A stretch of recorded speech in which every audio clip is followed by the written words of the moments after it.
안녕하세요. 저는 최연자라고 합니다. 정말 어처구니 없던 제 이야기 좀 들어주세요. 그날은 모처럼 아들 녀석의 집에 가는 길이었어요. 아들 김동우의 생일이었거든요. 요즘 젊은 것들은 자기들 생일은 무슨 기념일처럼 챙기면서 부모 생일은 깜빡하기 일쑤죠. 그래도 어쩌겠어요. 내 배 아파 낳은 자식인데. 미역국이라도 한솥 끓여 먹이고 싶은 게 어미 마음 아니겠습니까?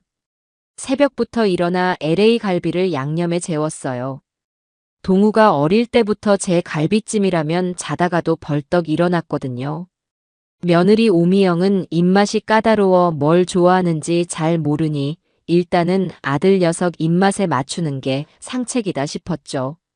묵직한 보온 도시락을 들고 현관문을 나서는데 괜히 마음이 설레더군요.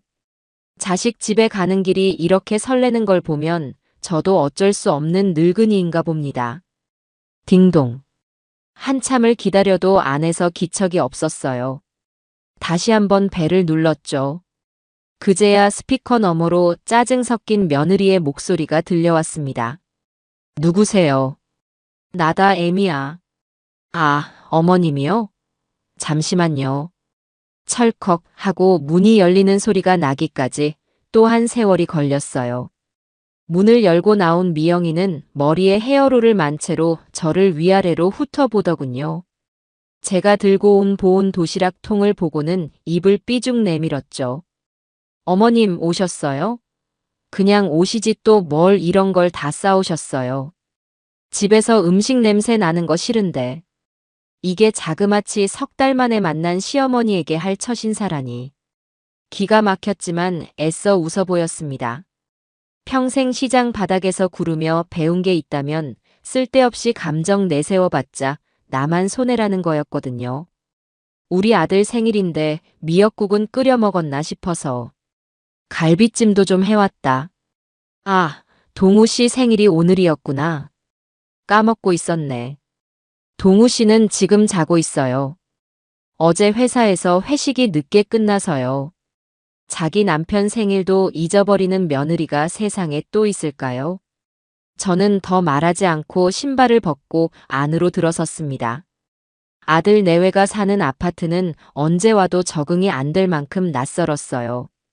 온통 하얀색과 회색뿐인 집은 꼭 병원 같았죠. 사람 사는 온기라고는 조금도 느껴지지 않았습니다. 제가 앉을 곳은 소파밖에 없었는데 그마저도 웬 강아지 한 마리가 떡하니 차지하고 있더군요. 흰 털이 복슬복슬한 작은 강아지였는데 미영이가 저보다 더 반갑게 그 강아지를 끌어안았어요. 어머, 우리 샤넬. 엄마 보고 싶었어? 아이고 예쁜 내 새끼. 저 강아지 이름이 샤넬이랍니다. 무슨 명품 가방 이름 같은 걸 붙여놨더군요. 미영이는 저를 소파에 앉히기는커녕 샤넬이라는 강아지와 뽀뽀하고 끌어안고 난리도 아니었습니다. 제가 들고 온 갈비찜통은 현관 구석에 처박아 둔 채로요. 애미야, 동우는 아직 멀었니? 이따가 점심때라도 같이 밥 먹으려면 지금 일어나야 할 텐데. 아, 어머님. 저희 오늘 점심 약속 있어요. 제 친구들이랑 브런치 먹기로 했거든요. 동우 씨도 같이 가야 해요. 그럼 나는 뭐가 되는 걸까요? 아들 생일이라고 갈비찜까지 싸들고 온 늙은 어미는 그저 점심 약속 전에 잠시 들른 불청객밖에 안 되는 것이었죠. 서운한 마음이 목구멍까지 차올랐지만 꼭 참아냈습니다. 여기서 화를 내면 저만 속 좁은 시어머니가 될 테니까요. 그럼 저녁은 집에서 먹을 거니? 갈비찜이라도 차려주게. 저녁도 약속 있는데요. 요즘 새로 생긴 레스토랑 예약해놨어요. 어머님, 그냥 갈비찜은 냉장고에 넣어두세요. 저희가 알아서 먹을게요. 알아서 먹겠다는 그 말이 절대 안 먹겠다는 말과 같다는 걸 저는 잘 알고 있었죠. 아마 저 갈비찜은 냉장고에 며칠 처박혀 있다가 음식물 쓰레기통으로 직행할 겁니다. 제가 부엌으로 들어가 낑낑대며 갈비찜을 냉장고에 넣는 동안 미영이는 샤넬이의 밥을 챙기고 있었어요. 그런데 그 모습이 참 가관이었습니다. 샤넬, 맘마 먹을까? 오늘은 엄마가 특식 준비했지. 프랑스산 유기농 사료라는 것에 기름기 없는 한우 안심을 잘게 다져서 섞어주더군요. 그러고는 자기가 먼저 한 알 먹어보기까지 했습니다. 맛있네.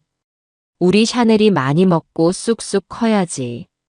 자기 시어머니가 싸운 갈비찜은 냄새 난다고 타박하던 며느리가 게사료는 맛있다며 직접 먹어보는 모습을 보니 헛웃음이 나왔습니다. 샤넬이는 깨끗한 자기 전용 식탁에 놓인 밥그릇에서 아주 우아하게 식사를 시작했죠. 그 모습이 꼭 이 집의 주인이자 상정 같았어요. 얼마 지나지 않아 동우가 부스스한 얼굴로 방에서 나왔습니다. 저를 보고는 멋쩍게 웃더군요. 어머니, 오셨어요? 아이고, 생일은 무슨. 그냥 조용히 지나가려고 했는데. 그래도 아들 생일인데 어미가 어떻게 그냥 있니? 갈비찜 해왔으니까 나중에라도 꼭 챙겨 먹어라. 아, 네. 고맙습니다, 어머니. 동우는 그렇게 말하면서도 미영이의 눈치를 살폈습니다. 미영이가 샤넬이를 쓰다듬으며 퉁명스럽게 말했죠. 냉장고에 넣어뒀어. 나중에 알아서 데워 먹든가 해. 그 말에 동우는 더 아무 말도 하지 못했어요. 제 아들이지만 참 한심하고 답답한 녀석이었죠. 결혼 전에는 자기 할 말은 다 하는 녀석이었는데 어쩌다 저렇게 아내 눈치만 보는 남자가 되었을까요? 셋이서 거실에 앉아 있는데 분위기는 어색하기 짝이 없었습니다. 동우와 미영이는 자기들끼리 스마트폰을 보며 웃고 떠들었고 저는 그저 멀뚱멀뚱 앉아만 있었죠. 그들이 하는 대화는 제가 끼어들 틈이 하나도 없었어요. 주식 이야기, 새로 나온 자동차 이야기, 자기들 친구 부부 이야기. 저는 점점 투명 인간이 되어가는 기분이었습니다. 점심 약속에 갈 시간이 되었다며 두 사람이 분주하게 준비를 시작했어요. 미영이는 화장대 앞에서 1시간을 넘게 공을 들였고 동우는 그런 미영이를 보며 오늘도 예쁜 애라며 비위를 맞추고 있었죠. 저는 소파에 앉아 그 모습을 멍하니 바라보았습니다. 마치 잘 꾸며진 연극 무대 위에 저만 홀로 잘못 들어온 관객이 된 것 같았어요. 어머님, 저희 이제 나가봐야 할 것 같아요. 집 잘 보고 계세요. 저희 저녁 늦게 들어올 거예요. 그래, 잘 다녀오너라. 생일인데 맛있는 거 많이 먹고.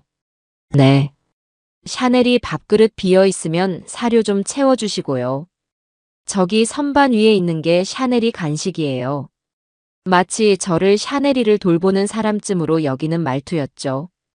현관문이 닫히고 텅 빈 집에 저와 강아지 한 마리만 덩그러니 남았습니다. 거대한 정막이 제 어깨를 짓눌렀어요. 갈비찜을 싸들고 올 때의 설렘은 온데간데 없이 사라지고 깊은 허탈감만이 밀려왔습니다. 그래도 아들 녀석이 냉장고 문이라도 한번 열어봐 주길 바랐는데 녀석은 거들떠보지도 않고 나가버렸죠. 저는 힘없이 일어나 부엌으로 갔습니다. 냉장고를 열어보니 온갖 배달 음식 용기들과 값비싼 생수병들만 가득 차 있었어요. 제가 넣어둔 갈비찜통은 그들만의 세상에 끼어든 이물질처럼 구석에 처박혀 있었습니다. 뚜껑을 열어보니 정성껏 만든 갈비찜에서 김이 모락모락 나더군요. 혼자라도 먹을까 싶어 젓가락을 들었다가 이내 내려놓았습니다. 밥맛이 뚝 떨어졌거든요. 소파에 돌아와 앉아 창밖을 바라보며 한참을 있었어요. 내가 뭘 그렇게 잘못 키웠을까? 내 인생을 바쳐 키운 아들인데 어쩌다 저렇게 변해버렸을까? 수만 가지 생각이 머릿속을 스쳐 지나갔습니다. 한참을 그렇게 앉아 있는데 배에서 꼬르륵 소리가 났어요. 아침도 거르고 온 터라 배가 고팠던 거죠. 그때였습니다.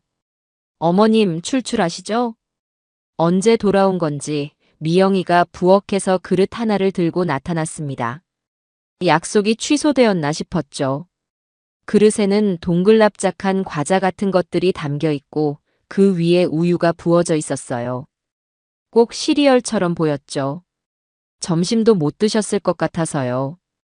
이거라도 좀 드세요. 몸에 좋은 곡물로 만든 거래요. 저는 조금 놀랐습니다. 저를 챙겨주는 건가 싶어서요. 미운 며느리지만 그래도 이런 모습을 보니 마음 한구석이 조금은 풀리는 듯 했습니다. 아이고, 뭘 이런 걸 다. 괜찮은데. 드셔보세요. 요즘 유행하는 거예요. 아주 고소하고 맛있어요. 미영이는 제 손에 숟가락까지 쥐어주며 소파 옆 테이블에 그릇을 놓아주었습니다. 그리고는 자기는 방으로 쏙 들어가 버렸죠. 저는 잠시 망설이다가 숟가락을 들어 한 입 떠먹었습니다. 그런데 맛이 좀 이상했어요. 고소하긴 한데 단맛은 전혀 없고 뭔가 비릿한 냄새가 희미하게 났죠. 식감도 딱딱하고 거칠었어요. 요즘 젊은 애들은 이런 걸 먹나? 건강 생각해서 설탕을 뺐나 보네. 그렇게 생각하며 두어 숟갈 더 떠먹었습니다. 하지만 먹으면 먹을수록 이상한 기분이 들었어요. 이건 사람이 먹는 과자의 맛이 아니었습니다. 뭔가 아주 불쾌하고 낯선 맛이었죠. 입안에 비릿한 뒷맛이 계속 맴돌았습니다. 저는 숟가락을 내려놓고 자리에서 일어났어요. 부엌으로 가서 제가 먹던 그 과자가 담겨있던 봉지를 찾아보기로 했죠. 싱크대 옆 쓰레기통에 반쯤 열린 봉지 하나가 버려져 있었습니다. 저는 그걸 집어들었어요. 봉지에는 영어가 잔뜩 쓰여 있었고 활짝 웃고 있는 푸들 사진이 커다랗게 박혀 있었습니다. 그리고 그 아래 아주 선명한 한글로 이렇게 적혀 있었죠. 시니어견을 위한 연어와 오트밀 영양식. 순간 제 머릿속이 새하얗게 변했습니다. 손에 들고 있던 봉지를 바닥에 떨어뜨렸어요. 온몸에 피가 차갑게 식는 기분이었습니다. 제가 방금까지 먹었던 것. 미영이가 몸에 좋은 곡물이라며 제게 건넸던 그것은 사람이 먹는 시리얼이 아니라 늙은 개를 위한 사료였던 겁니다. 샤넬이가 먹다 남긴 혹은 샤넬이에게 주려던 바로 그 사료였을지도 모르죠. 저는 화장실로 달려가 입안에 남아있는 것들을 전부 뱉어냈습니다. 헛구역질이 계속해서 올라왔어요. 눈물이 핑 돌았습니다. 이건 실수가 아니에요. 절대로 실수일 리가 없죠. 아들 내외가 사는 이 넓은 집에 사람이 먹는 과자 하나가 없었을까요? 미영이는 봉지에 그려진 커다란 개 사진을 못 봤을 리가 없어요. 이건 명백한 의도였습니다. 저를, 이 늙은 시어머니를 개와 똑같이 취급한 겁니다. 아니, 개보다도 못하게 여긴 것이었죠. 방 안에서는 미영이가 친구와 통화하는 소리가 들려왔습니다. 나야. 아까 시어머니 오시는 바람에 그냥 들어왔어. 진짜 짜증나. 아, 근데 대박 웃긴 거 하나 알려줄까? 내가 아까 샤넬이 사료 우유에 말아드렸거든. 근데 진짜 잘 드시더라. 푸하. 온몸에 소름이 돋았습니다. 분노를 넘어선 아주 차갑고 날카로운 무언가가 제 심장을 꿰뚫는 것 같았어요. 평생 자식 뒷바라지하며 억척스럽게 살아온 세월이 주마등처럼 스쳐 지나갔습니다. 시장 좌판에서 손이 부르트도록 일해서 동우를 대학에 보냈고 결혼할 땐 내 전 재산을 탈탈 털어 이 아파트를 얻는데 보태주었죠. 그 모든 세월의 끝에 제가 받은 것이 고작 개가 먹는 밥이라니. 저는 세면대에 차가운 물을 틀어 얼굴을 씻었습니다. 거울에 비친 제 모습이 너무나도 처량해 보였어요. 하지만 눈물은 더 이상 나오지 않았습니다. 대신 제 눈빛이 차갑게 가라앉기 시작했어요. 그래, 오미영, 김동우. 너희는 오늘 아주 큰 실수를 한 거다. 이 최연자를 너무 우습게 봤어.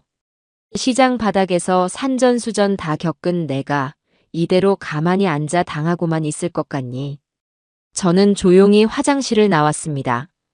그리고 거실 테이블 위에 놓인 제가 몇 숟갈 먹다 만 개밥 그릇을 물끄러미 내려다보았죠.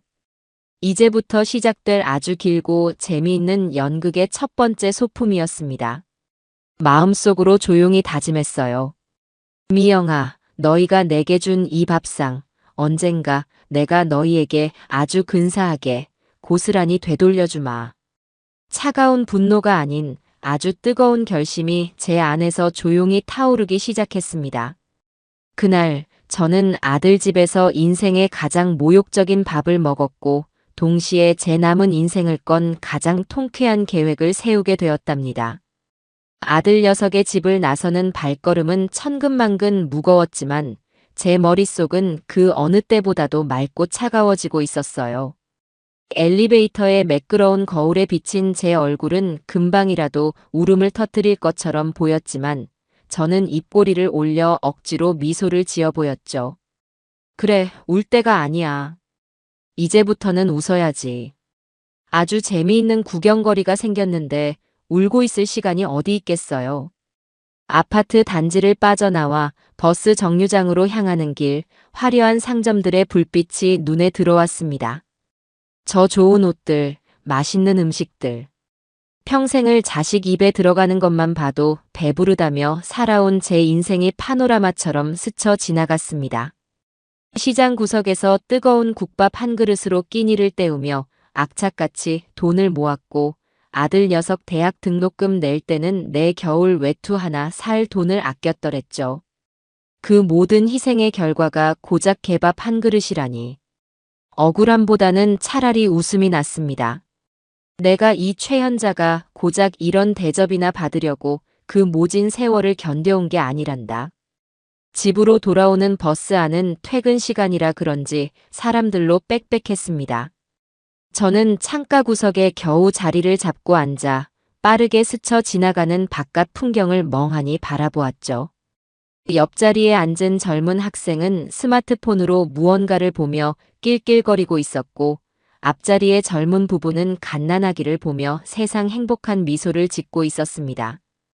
모두가 자기만의 세상 속에서 바쁘게 살아가고 있었어요. 저만 홀로 멈춰버린 섬처럼 느껴졌습니다. 하지만 그 고립감은 저를 더 강하게 만들었어요. 누구에게도 기댈 수 없다면 내 두 다리로 서서 내 힘으로 싸워야죠.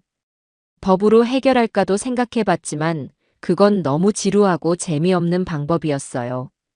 저 교활한 며느리와 멍청한 아들 녀석에게는 법보다 더 무서운 게 필요했죠.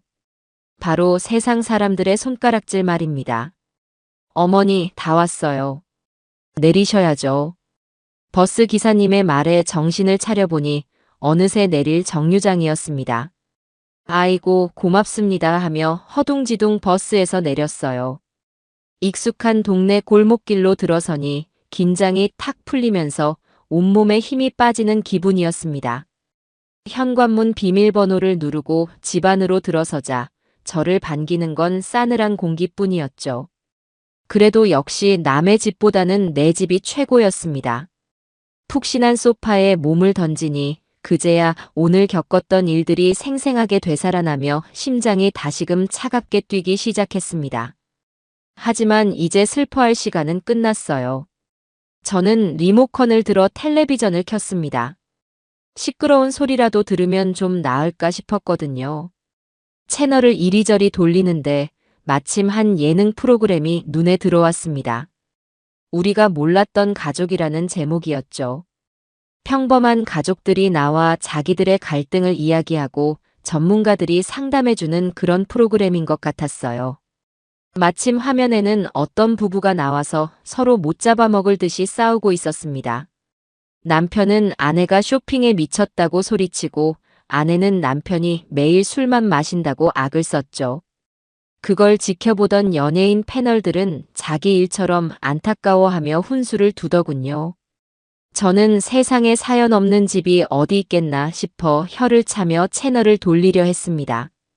바로 그때였어요. 화면이 바뀌더니 제작진은 부부의 일상을 조금 더 깊이 들여다보기로 했습니다. 라는 자막과 함께 몰래카메라 영상이 나오기 시작했습니다. 집안 곳곳에 설치된 카메라에 부부의 평소 모습이 고스란히 담겨 있었죠.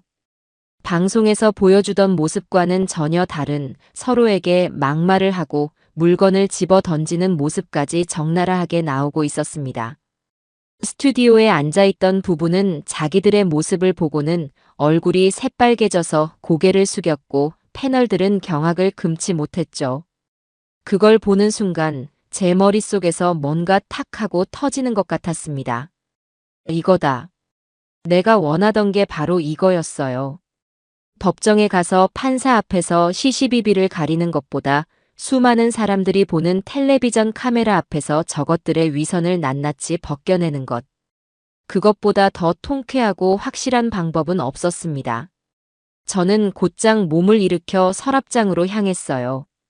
몇 년 전 동우가 스마트폰으로 바꿔주면서 엄마도 이제 신세대처럼 인터넷 좀 해봐라며 사준 낡은 노트북이 있었죠. 거의 쓸 일이 없어 먼지만 쌓여가던 노트북을 꺼내 전원을 켰습니다. 한참 만에 켜진 화면 앞에서 저는 서툰 독수리 타법으로 인터넷 검색창에 글자를 하나하나 쳐내려갔습니다. 우리가 몰랐던 가족 사연 신청. 다행히 프로그램 홈페이지는 금방 찾을 수 있었어요. 홈페이지 한쪽 구석에 여러분의 이야기를 들려주세요라는 작은 게시판이 있었습니다. 저는 침을 꿀꺽 삼키고 사연 신청하기 버튼을 눌렀죠. 하얀 빈칸이 화면 가득 나타났습니다. 무슨 말부터 써야 할까? 한참을 망설였습니다. 너무 똑똑하게 보이면 안 됐어요. 그저 평생 자식만 보고 산 세상 물정 모르는 불쌍하고 순진한 늙은이로 보여야 했죠. 저는 일부러 맞춤법도 조금씩 틀려가며 제 사연을 한자 한자 써내려가기 시작했습니다. 안녕하세요. 저는 70살 먹은 할머니입니다. 이렇게 글을 쓰는 것은 처음이라서 손이 다 떨리네요. 시작은 이렇게 했어요. 최대한 불쌍하고 가련하게. 제 평생의 연기력을 다 쏟아부을 작정이었습니다. 저에게는 눈에 넣어도 아프지 않을 아들이 하나 있습니다. 얼마 전에 장가를 가서 이쁜 며느리도 보았지요. 저는 그것만으로도 참 행복했습니다. 그런데요, 제가 얼마 전에 아들 생일이라서 갈비찜을 해서 아들 집에 갔습니다. 그런데 며느리가 저에게 차마 개가 먹는 밥이라는 말은 그대로 쓸 수가 없었어요. 대신 이렇게 썼죠. 며느리가 저에게 아주 고소하고 몸에 좋은 과자라면서 무언가를 우유에 말아주었습니다. 시장하던 참이라 고맙다고 먹었는데 맛이 참 이상했습니다. 나중에 알고 보니 그것은 사람이 먹는 음식이 아니었습니다. 며느리가 키우는 강아지에게 주는 거였습니다. 저는 너무나도 큰 충격을 받았습니다. 하지만 아들한테는 차마 이 이야기를 할 수가 없네요. 제가 속이 좁은 시험이라고 할까 봐서요. 저는 그냥 며느리의 실수라고 믿고 싶습니다. 하지만 자꾸만 가슴이 아리고 눈물이 납니다. 제가 어떻게 해야 할까요? 제가 이상한 건가요? 늙은이가 되니 별것도 아닌 일에 서운해하는 걸까요? 그냥 조언이라도 듣고 싶어서 이렇게 용기를 내어 글을 올립니다. 글을 다 쓰고 나니 제가 쓴 글인데도 정말로 제가 세상에서 가장 불쌍한 노인처럼 느껴지더군요. 마지막으로 제 이름과 연락처를 남기는 칸이 있었어요. 저는 잠시 고민하다가 최연자라는 제 이름 석자를 또박또박 쳐넣었습니다. 그리고 보내기 버튼을 눌렀죠. 버튼을 누르는 순간 마치 아주 먼 길을 떠나는 기차표를 끄는 기분이었습니다. 이제 되돌릴 수 없었어요. 그날 밤 저는 아주 오랜만에 깊은 잠을 잤습니다. 마음속에 응어리져 있던 화가 빠져나가고 그 자리에 차가운 기대감이 채워졌기 때문일까요? 며칠이 흘렀습니다. 아무런 연락이 없었어요. 역시 이런 사연은 너무 흔해서 방송까지 되기는 어려운가 보다 싶어 포기하려던 참이었습니다. 그날도 어김없이 텔레비전 앞에 앉아 드라마를 보고 있는데 모르는 번호로 전화가 걸려왔습니다. 보통 모르는 번호는 받지 않지만 그날은 왠지 받아야 할 것 같은 기분이 들었죠. 여보세요? 저는 일부러 힘없고 나른한 목소리로 전화를 받았습니다. 여보세요? 최연자 어머님 되십니까? 아주 젊고 똑 부러지는 남자의 목소리였습니다. 네, 그런데요. 누구신지요? 아, 저는 우리가 몰랐던 가족 프로그램의 강민준 PD라고 합니다. 혹시 지금 통화 괜찮으실까요? 심장이 쿵 하고 내려앉는 것 같았어요. 드디어 올 것이 온 겁니다. 저는 목소리가 떨리는 것을 애써 감추며 대답했죠. 아이고, PD님이세요? 아이고, 세상에. 저 같은 늙은이한테 어떻게 전화를 다 주셨대요. 어머님께서 보내주신 사연, 저희 작가진과 함께 아주 인상 깊게 읽었습니다. 혹시 저희가 한번 찾아뵙고 조금 더 자세한 이야기를 들어볼 수 있을까요? 아이고, 찾아오시기까지 별것도 아닌 일인데요. 제가 괜히 주책을 부렸나 봅니다. 아닙니다, 어머님. 저희 프로그램은 어머님처럼 평범한 분들의 이야기를 듣고 싶어서 만드는 겁니다. 혹시 내일 오후쯤 시간 괜찮으시면 동네 편하신 카페 같은 곳에서 잠시 뵙고 싶습니다. 아, 네, 그럼요. 시간이야 늙은이가 남아도는 게 시간인데요. 그럼 내일 오후 2시에 댁 근처에 있는 느티나무 카페에서 뵙겠습니다. 제가 다시 연락드리겠습니다. 전화가 끊어지고 저는 한참 동안이나 휴대전화를 손에 쥔 채 멍하니 앉아 있었습니다. 심장이 미친 듯이 뛰고 있었죠. 드디어 작전의 첫 단추가 꿰어진 겁니다. 내일 만날 그 PD라는 사람, 내가 그 사람을 내 편으로 만들어야만 했어요. 그러려면 저는 세상에서 가장 연약하고 순진하고 불쌍한 시어머니가 되어야 했습니다. 옷장을 열어 가장 낡고 색바랜 옷을 꺼내 미리 준비해 두었습니다. 내일은 제 인생 최고의 연기를 펼쳐야 하는 아주 중요한 날이니까요. 약속 시간이 1시간이나 남았는데 저는 벌써부터 느티나무 카페 근처를 서성이고 있었어요. 혹시나 강민준이라는 PD가 먼저 와서 저를 지켜볼 수도 있다는 생각이 들었거든요. 연극은 무대에 오르기 전부터 시작되는 법이니까요. 저는 일부러 허리를 조금 더 구부정하게 숙이고 느릿느릿한 걸음으로 카페 주변을 맴돌았습니다. 동네 할머니들과 마주칠 때마다 아이고 허리야 소리를 내는 것도 잊지 않았죠.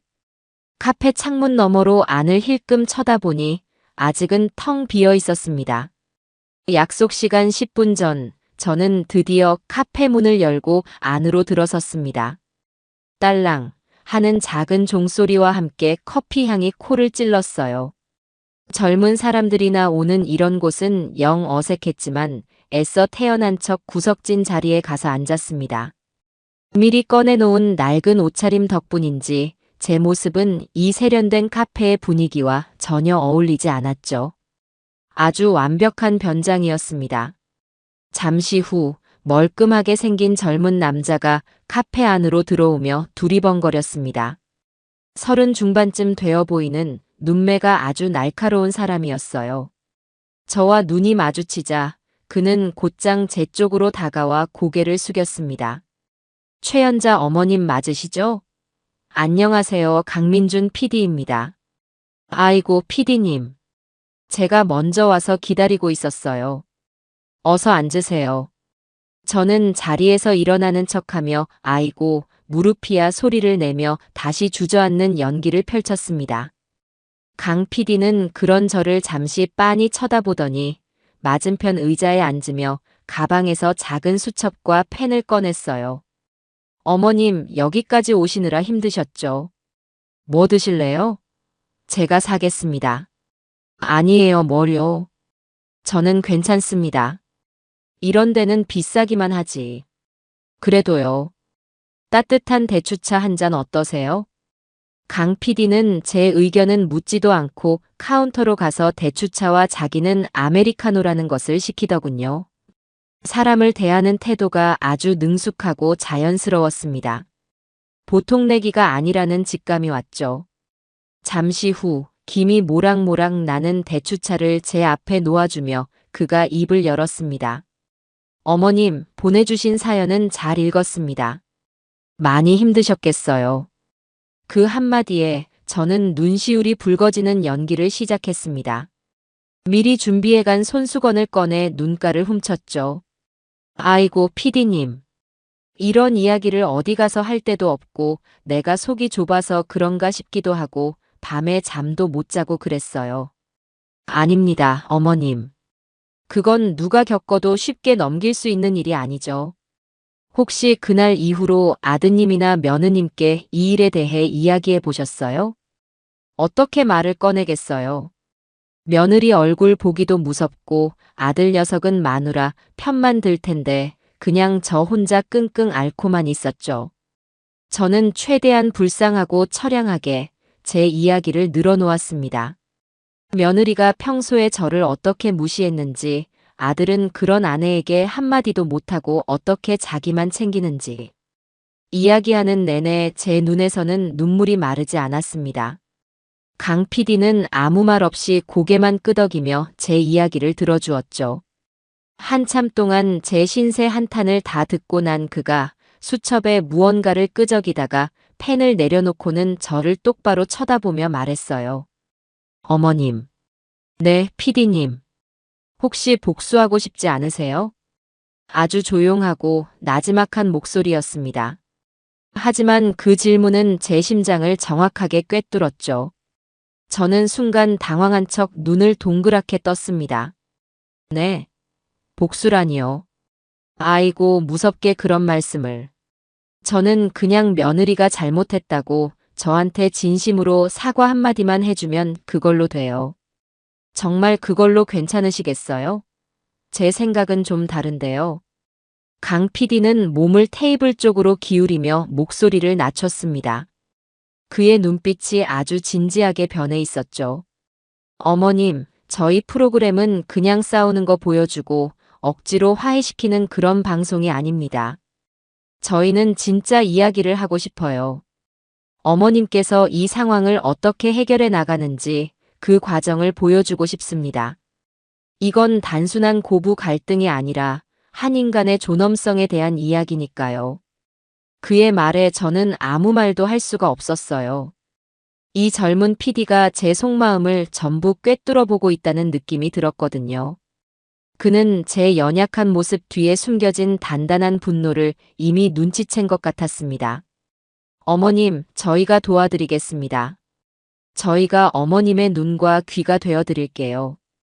어머님께서는 그냥 평소처럼 행동하시면 됩니다. 아니, 어쩌면 조금은 연기가 필요할지도 모르겠네요. 강 PD가 씩 웃으며 말하는데 그 모습이 꼭 장난기 많은 소년 같기도 하고 한편으로는 아주 영리한 사냥꾼 같기도 했습니다. 저는 그제야 제 본심을 조금 드러내기로 마음먹었죠. 눈물을 닦고 손수건을 가방에 넣었습니다. 그리고는 허리를 꼿꼿이 펴고 그를 마주 보았어요. PD님, 내가 뭘 어떻게 하면 될까요? 제 목소리 톤이 바뀌자 강 PD의 얼굴에 만족스러운 미소가 번졌습니다. 역시 제 생각이 맞았네요. 어머님은 보통 분이 아니셨어. 그는 수첩을 제 쪽으로 밀며 본격적으로 작전 계획을 설명하기 시작했습니다. 일단 저희가 아드님 댁과 어머님 댁에 몰래 카메라를 설치해야 합니다. 아주 작은 초소형 카메라라서 아무도 눈치채지 못할 거예요. 그러려면 자연스러운 명분이 필요하겠죠. 명분이라 어떤 게 있을까요? 예를 들면 어머님 댁 보일러가 고장나서 며칠만 아들네 집에 머무신다거나 하는 거죠. 그 사이에 저희 팀이 인터넷 수리 기사나 가스 점검원으로 위장해서 집에 들어가 카메라를 설치하는 겁니다. 기가 막힌 계획이었어요. 저는 무릎을 탁 쳤죠. 좋은 생각이네요. 마침 날도 추워지는데 보일러 고장 핑계는 아주 좋겠어요. 그리고 가장 중요한 건 어머님의 연기입니다. 아드님과 며느님이 어머님을 완전히 방심하게 만들어야 해요. 기억력이 예전 같지 않다거나 조금씩 정신이 오락가락하는 것처럼 보이게 하는 거죠. 그래야 그들이 본색을 더 쉽게 드러낼 테니까요. 조금 정신이 오락가락하는 연기라. 그건 제 전문 분야였죠. 저는 자신있게 고개를 끄덕였습니다. 그건 걱정 마세요. 제 나이쯤 되면 연기하지 않아도 다들 그렇게 믿어줄 테니까. 우리는 그날 카페에서 2시간이 넘도록 머리를 맞대고 작전 계획을 세웠습니다. 작전명은 미영아, 밥 먹자로 정했죠. 아주 마음에 드는 이름이었습니다. 강 PD는 제 생각보다 훨씬 더 대담하고 치밀한 사람이었어요. 그는 단순히 아들 내외의 만행을 폭로하는 것을 넘어 제가 그들을 완벽하게 제 손안에서 가지고 노는 그림을 그리고 있었습니다. 시청자들이 제 편이 되어 저를 응원하고 그들의 위선이 벗겨질 때마다 통쾌함을 느끼게 만들겠다는 것이었죠. 며칠 후 계획대로 저는 아들에게 전화를 걸었습니다. 아들, 나다. 큰일 났다. 우리 집 보일러가 고장이 났나 보다. 뜨거운 물도 안 나오고 방도 냉골이야. 저는 잔뜩 겁먹은 목소리로 연기를 했어요. 수화기 너머로 아들 녀석의 귀찮아하는 한숨 소리가 들려왔죠. 아, 진짜? 사람 불러서 고치면 되잖아요. 사람을 불렀는데 부품이 없어서 며칠 걸린다네. 나 오늘 밤에 어디서 자야 하니? 동네 찜질방이라도 가야 하나? 아이고, 내 팔자야. 제가 찜질방 이야기를 꺼내자 동우는 마지못해 말했습니다. 아니, 찜질방은 무슨. 일단 저희 집으로 오세요. 며칠 계시면 되잖아요. 그래도 되겠니? 며느리가 싫어할 텐데. 괜찮아요. 일단 오세요. 아들 녀석의 허락이 떨어지자마자 저는 곧장 강 PD에게 문자를 보냈습니다. 디데이 확정. 곧바로 답장이 왔죠. 어머님 파이팅. 저희 팀은 내일 오전 10시 인터넷 기사로 방문하겠습니다. 모든 것이 계획대로 착착 진행되고 있었어요. 저는 간단한 짐을 챙겨 다시 아들 네 집으로 향했습니다. 이번에는 무거운 갈비찜 통 대신 아주 가볍고 비장한 마음을 들고서 말이죠. 문을 열어주는 며느리 미영이의 표정은 아니나 다를까 잔뜩 굳어 있었습니다. 어머님 오셨어요? 아이고 미안하다. 신세 좀 지마. 보일러만 고치면 바로 갈게. 저는 최대한 미안한 척 기어들어가는 목소리로 말하며 집 안으로 들어섰습니다. 그리고 다음 날 아침이 밝았죠. 강 PD팀이 오기로 한 오전 10시가 다가오자 제 심장은 쿵쾅거리기 시작했습니다. 미영이는 소파에 누워 스마트폰만 보고 있었고 저는 일부러 그 옆에서 안절부절 못하는 연기를 했어요. 딩동. 드디어 벨이 울렸습니다. 미영이가 짜증 섞인 목소리로 누구세요? 하고 묻자 스피커 너머로 낯익은 목소리가 들려왔습니다. 인터넷 수리기사입니다. 이댁 와이파이 신호가 약하다고 민원이 들어와서 점검 나왔습니다. 강 PD의 목소리였어요. 저는 놀라서 입을 틀어막을 뻔했지만 애써 태연함을 유지했죠. 미영이는 우린 그런 거 신청한 적 없는데요 라며 문을 열어주지 않으려 했습니다. 그때 제가 나섰죠. 애미야, 혹시 내가 신청했나 보다. 내가 요즘 깜빡깜빡해서. 인터넷이 자꾸 끊겨서 신청했던 것 같기도 하구나. 우선 들어오시라고 해라. 제 말에 미영이는 의심스러운 눈초리로 저를 한번 쳐다보더니 마지못해 현관문을 열어주었습니다. 작업복을 입은 강 PD와 다른 팀원 한 명이 커다란 공구 가방을 들고 안으로 들어왔어요. 그들은 아주 자연스럽게 거실과 부엌 그리고 방까지 돌아다니며 점검하는 척했죠. 아, 공유기 위치가 별로 안 좋네요. 신호 증폭기를 하나 설치해 드려야겠습니다. 저기 시계 옆이 좋겠네요. 강 PD는 거실 벽에 걸린 궤종시계 옆에 작은 증폭기 모양의 기계를 설치했습니다. 물론 그 안에는 초소형 카메라가 숨겨져 있었죠. 다른 팀원은 부엌으로 가더니 여기는 전파 방해가 심하네요. 이쪽에 중계기를 하나. 아, 여기 장식용 호박 뒤에 놓으면 딱이겠네요 라며 자연스럽게 카메라를 숨겼습니다. 제 심장은 터질 것처럼 뛰었지만 저는 아무것도 모른다는 듯 그들에게 시원한 물 한 잔을 건네는 여유까지 보였어요. 10분 남짓한 시간이었지만 제게는 10년처럼 느껴졌습니다. 모든 설치를 마친 그들은 이제 인터넷 잘 터질 겁니다라는 말을 남기고 유유히 사라졌죠. 그들이 떠나자마자 미영이는 별일이네. 어머니, 진짜 어머니가 신청한 거 맞아요? 라며 저를 추궁했습니다. 그런 것 같다니까. 내가 요즘 정신이 없어. 미안하다. 저는 머리를 긁적이며 바보처럼 웃어 보였습니다. 이제 모든 준비는 끝났어요. 보이지 않는 수많은 눈들이 이 집을, 그리고 저들을 지켜보기 시작했습니다. 저는 소파에 앉아 조용히 웃음을 삼켰죠. 미영아, 동우야.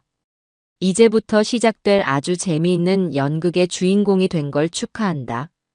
카메라가 돌아가기 시작한 첫날 아침, 저는 본격적으로 기억이 가물가물한 노인 연기에 막을 올렸습니다. 아들 내외와 함께 아침 식사를 하는 자리였죠. 미영이는 마지못해 김치찌개 하나만 끓여 식탁에 올렸습니다. 저는 밥을 한 숟갈 뜨다 말고 갑자기 동우를 보며 물었어요. 근데 누구시더라? 순간 식탁의 분위기가 싸늘하게 얼어붙었습니다. 동우는 황당하다는 표정으로 숟가락을 내려놓았죠. 어머니, 저예요. 동우. 아들이잖아요. 아, 동우? 아, 맞다. 우리 아들. 아이고, 내가 잠깐 다른 생각을 하느라. 미안하다. 요즘 내가 왜 이러는지 몰라. 저는 머리를 툭툭 치며 자책하는 연기를 했습니다. 미영이는 그런 저를 보며 젓가락으로 밥을 뒤적거리며 비웃음을 흘렸죠. 어머님, 병원 한번 가보셔야 하는 거 아니에요? 요즘 증세가 좀 심해지신 것 같은데. 아니다, 무슨 병원까지. 그냥 나이 들어서 그런 거지. 나이 들면 다 어머님처럼 아들 얼굴도 못 알아보는 줄 알아요? 이건 그냥 건망증 수준이 아니잖아요. 미영이의 목소리에는 걱정이 아닌 짜증과 경멸이 가득 담겨 있었습니다. 동우는 그런 미영이의 눈치를 보며 어쩔 줄 몰라 했죠. 저는 속으로 쾌재를 불렀습니다. 그래, 그렇게 생각해야지. 너희가 나를 완전히 마시간 노인 취급할수록 내 계획은 더 완벽해지는 거란다. 아침 식사가 끝나고 저는 설거지를 돕겠다며 부엌으로 갔어요. 그리고는 일부러 접시 하나를 쨍그랑 소리를 내며 바닥에 떨어뜨렸죠. 아이고, 이게 무슨 일이니? 미영이가 소리를 듣고 달려와서는 바닥에 깨진 접시 조각을 보며 소리를 질렀습니다. 어머님, 지금 뭐 하시는 거예요? 이거 제가 제일 아끼는 접시란 말이에요. 미안하다, 애미야. 내가 손에 힘이 없어서 그만. 아이고, 이걸 어쩌나. 저는 어쩔 줄 몰라 하며 발만 동동 구르는 연기를 했습니다. 미영이는 빗자루를 들고 와 깨진 조각들을 치우며 온갖 신경질을 부렸죠. 그냥 가만히 좀 계시면 안 돼요? 도와주시는 게 아니라 사고만 치시잖아요, 정말. 미안하다, 정말 미안하다. 저는 금방이라도 울음을 터뜨릴 것처럼 고개를 푹 숙였습니다. 거실 궤종시계 뒤에 숨겨진 카메라는 이 모든 장면을 빠짐없이 담고 있었을 겁니다.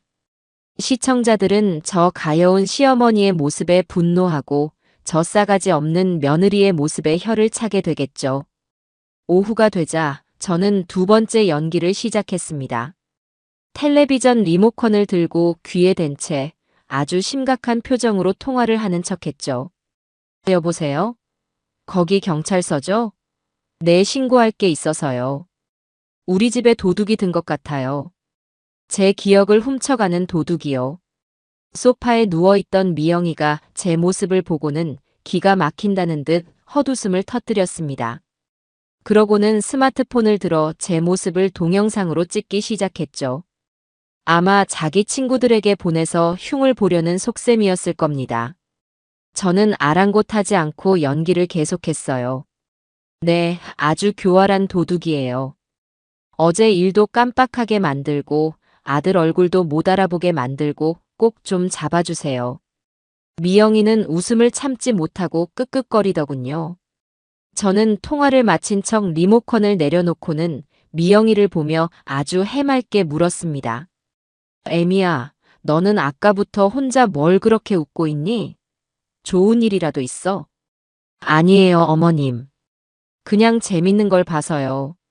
미영이는 눈물까지 닦아내며 웃음을 그치지 못했습니다.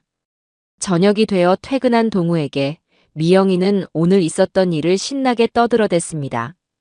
제가 아들 얼굴을 못 알아본 이야기, 아끼는 접시를 깬 이야기, 그리고 리모컨으로 경찰서에 신고한 이야기까지. 동우는 심각한 표정으로 듣고 있더군요. 정말이야? 어머니가 그 정도로 심각하다고? 내가 아까 동영상도 찍어놨어. 볼래? 미영이는 동우에게 자기가 찍은 동영상을 보여주었습니다. 동우는 영상을 보고는 깊은 한숨을 내쉬었죠. 저는 방 안에서 문을 살짝 열고 그들의 대화를 엿들었습니다.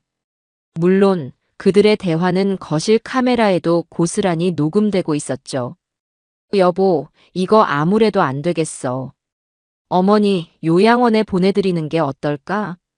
미영이가 드디어 본색을 드러내기 시작했습니다. 요양원? 갑자기 무슨 요양원이야? 갑자기가 아니지.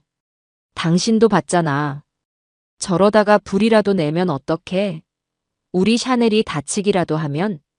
그리고 솔직히 나 저렇게 정신 오락가락하는 분이랑 한 집에서 못 살아. 무서워서 살겠어? 그래도 어떻게 어머니를 요양원에 보내?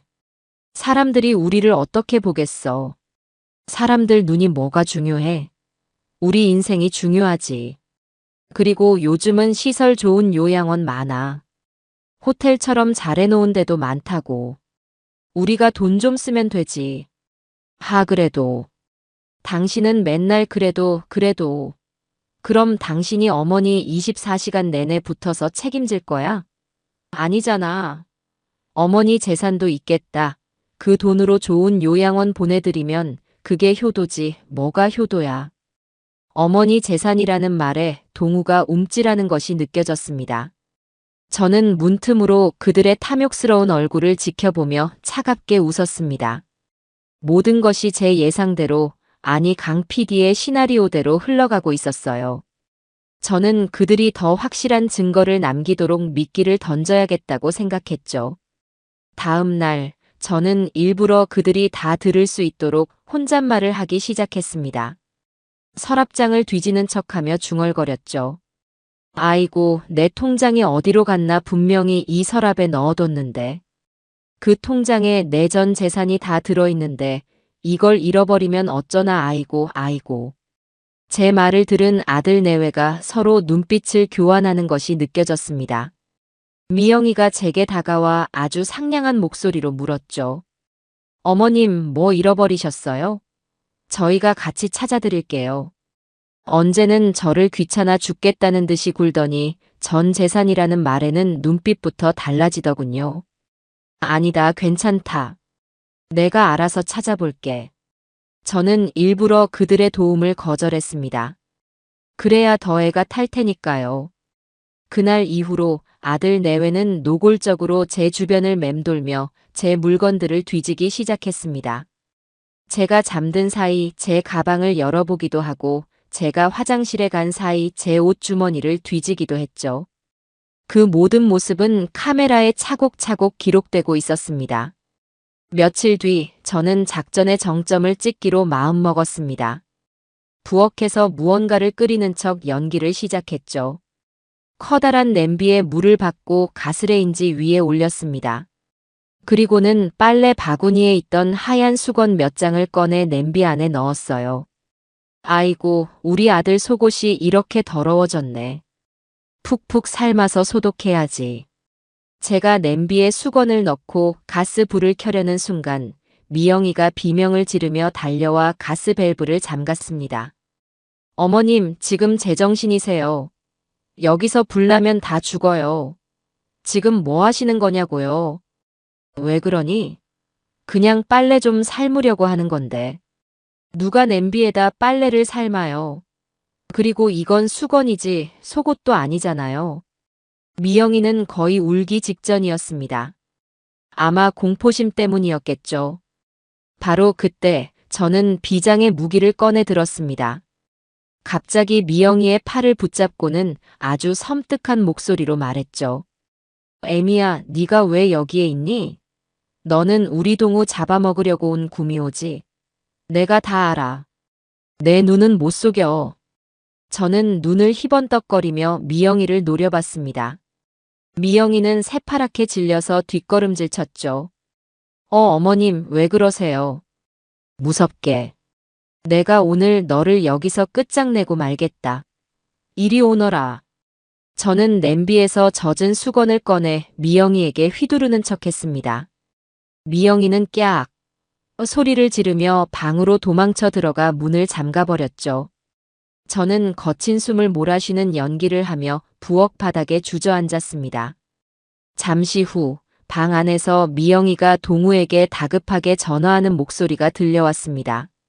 여보, 빨리 와봐. 어머니가 이상해. 나를 구미호라면서 잡아 죽이겠대. 나 무서워서 못 나가겠어. 빨리 와, 빨리. 수화기 너머로 이 모든 상황을 지켜보고 있었을 강 PD의 흡족한 웃음소리가 들리는 듯 했습니다. 이제 주사위는 던져졌어요. 저들은 저를 위험한 치매 노인으로 완전히 확신하게 될 겁니다. 그리고 저를 쫓아내기 위해 제 재산을 가로채기 위해 더욱더 노골적으로 움직이기 시작하겠죠. 저는 부엌 바닥에 주저앉은 채 회심의 미소를 지었습니다. 그래, 어서 움직여 보렴. 너희가 발버둥 칠수록 너희는 내가 파놓은 무덤으로 더 깊이 걸어 들어오게 될 테니. 아주 흥미진진한 연극의 일막이 그렇게 성공적으로 막을 내리고 있었습니다.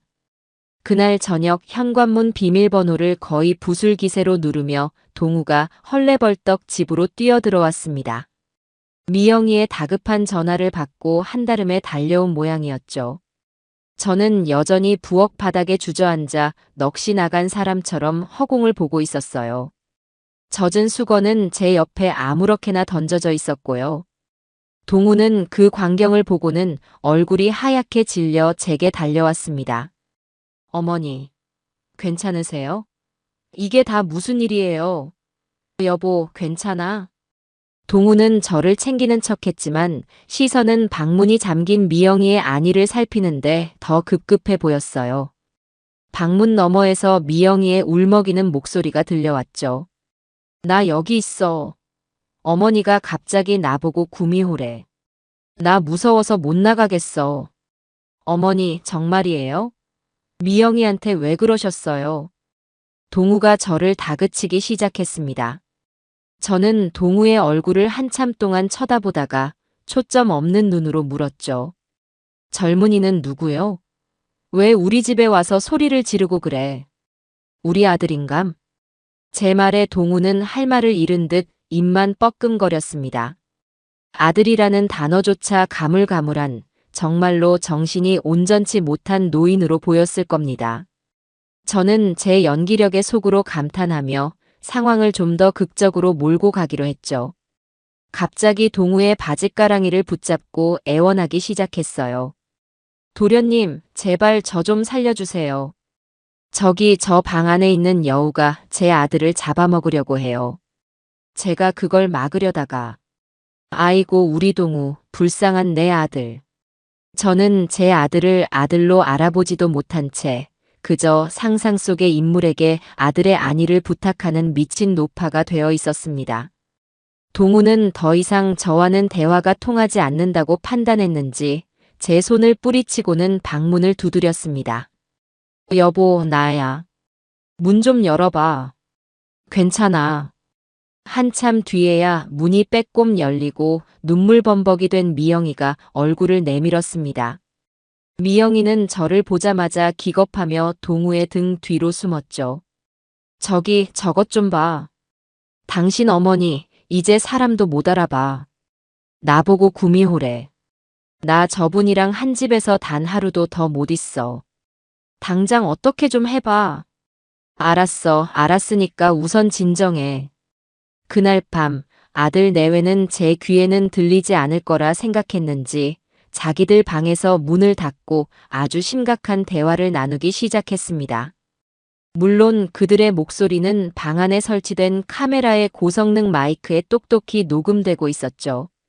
저는 거실 소파에 웅크리고 누워 잠든 척 귀를 쫑긋 세웠습니다. 정말 안 되겠어. 이젠 위험한 수준이야.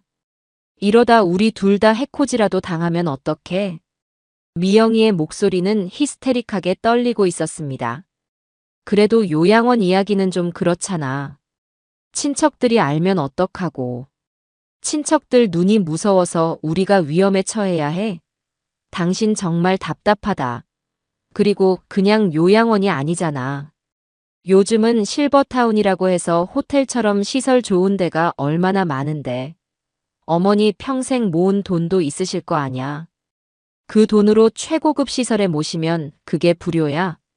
오히려 호강시켜드리는 거지. 역시나 또 돈 이야기였습니다. 저를 걱정하는 게 아니라 제 돈으로 저를 치워버릴 궁리를 하고 있었던 거죠. 어머니 재산이 얼마나 되는지는 알아? 모르지. 그러니까 알아내야지. 통장이랑 집문서 같은 거 어디다 두셨는지 살살 구슬려서 알아내야 한다고. 우리가 관리해 드린다고 하면서 저런 상태로 그냥 두면 이상한 사기꾼한테 넘어가서 전 재산 다 날리는 거 한순간이야. 차라리 우리가 맡아서 관리하는 게 100번 낫지. 기가 막힌 논리였어요. 사기꾼 걱정을 하는 척하면서 실은 자기들이 그 사기꾼이 되겠다는 심산이었죠. 저는 돌아 누워 이불을 머리끝까지 뒤집어 썼습니다. 입가에 번지는 차가운 미소를 감추기 위해서였죠. 그들의 대화는 새벽까지 이어졌습니다. 인터넷으로 최고급 요양원의 비용을 검색해보고 한 달에 얼마가 드는지, 입소 조건은 어떻게 되는지를 아주 꼼꼼하게 따지고 있더군요. 그 열정으로 제 생일이나 한번 챙겨주었으면 얼마나 좋았을까요? 다음 날 아침, 언제 그랬냐는 듯 미영이는 제게 아주 상냥하게 굴기 시작했습니다. 어머님, 어제는 푹 주무셨어요? 제가 아침 준비했어요. 어머님이 좋아하시는 누룽지로 끓였어요. 그 친절 뒤에 숨겨진 칼날을 저는 똑똑히 보고 있었지만 아무것도 모르는 척 해맑게 웃어주었죠. 아이고, 우리 애미가 웬일이래. 누룽지를 다 끓여주고. 식사를 하는 내내 미영이는 제 기분을 살폈습니다. 그리고는 슬쩍 본론을 꺼내기 시작했죠. 어머님, 근데 어머님 통장이나 집문서 같은 중요한 것들은 잘 보관하고 계세요? 요즘 세상이 험해서요. 어머님이 자꾸 깜빡깜빡 하시니까 저희가 걱정이 돼서요. 통장? 글쎄다 어디다 뒀더라. 장롱 깊숙한 곳에 넣어둔 것 같기도 하고 아닌가. 김치통에다 넣어놨나. 저는 정말로 기억이 안 난다는 듯이 고개를 갸웃거리며 딴소리를 했습니다. 제 대답에 동우와 미영이는 잠시 서로를 쳐다보더니 동우가 말을 이어받았죠. 어머니, 그러다 큰일 나요. 잃어버리시면 어떡해요. 저희가 잘 보관해 드릴게요. 필요하실 때마다 저희가 찾아서 드릴 테니 저희한테 맡기세요. 너희한테? 그래도 될까? 이건 내 전 재산인데. 저희가 남이에요. 아들이고 며느리잖아요. 저희만큼 어머니 재산을 안전하게 지켜드릴 사람이 어디 있어요. 그 뻔뻔한 말에 헛웃음이 나올 뻔했지만 저는 입술을 깨물고 참았습니다. 대신 불안한 표정으로 그들을 번갈아 쳐다보는 연기를 했죠. 그럼 내가 한번 찾아보고. 찾아보면 너희한테 줄게. 근데 어디다 뒀는지 정말 기억이 안 나네. 그날 이후 아들 내외의 보물찾기가 시작되었습니다. 제가 낮잠을 자는 척하면 두 사람은 집안을 이잡듯이 뒤지기 시작했죠. 장롱 안에 이불솜을 다 헤집어보고 부엌의 양념통까지 열어보더군요. 저는 실눈을 뜨고 그 한심한 광경을 지켜보며 이 모든 것이 카메라에 잘 담기고 있기를 바랐습니다. 어느 날 미영이는 아침부터 아주 분주했어요. 미용실에 다녀와 머리를 매만지고 값비싸 보이는 새 옷을 몇 번이나 갈아입더군요. 자기가 운영하는 SNS 채널에서 라이브 방송이라는 것을 한다고 했습니다. 새로 산 명품 가방을 자랑하는 시간인 모양이었죠. 저는 아무것도 모르는 척 소파 구석에 앉아 뜨개질을 하는 신용을 했습니다. 여러분, 안녕하세요. 오늘 제가 왜 이렇게 신났을까요? 짜잔. 보이세요, 이 영롱한 자태. 미영이는 카메라 앞에서 교태를 부리며 자기가 받는 월급보다도 비싸 보이는 가방을 이리저리 흔들어댔습니다. 시청자들의 반응이 좋은지 미영이의 목소리 톤은 점점 더 높아져만 갔죠. 바로 그때였습니다. 저는 뜨개질 하던 것을 내려놓고 슬그머니 일어나 미영이의 등 뒤로 다가갔습니다. 그리고는 카메라 앵글 안으로 쑥 머리를 들이밀었죠. 아가씨, 혹시 텔레비전에 나오는 사람이요? 참말로 이쁘네. 시집은 갔소? 순간 미영이의 얼굴이 돌처럼 굳어졌습니다. 라이브 방송의 채팅창은 순식간에 난리가 났겠죠. 뒤에 할머니 누구? 방송 사고인가요? 설정이에요?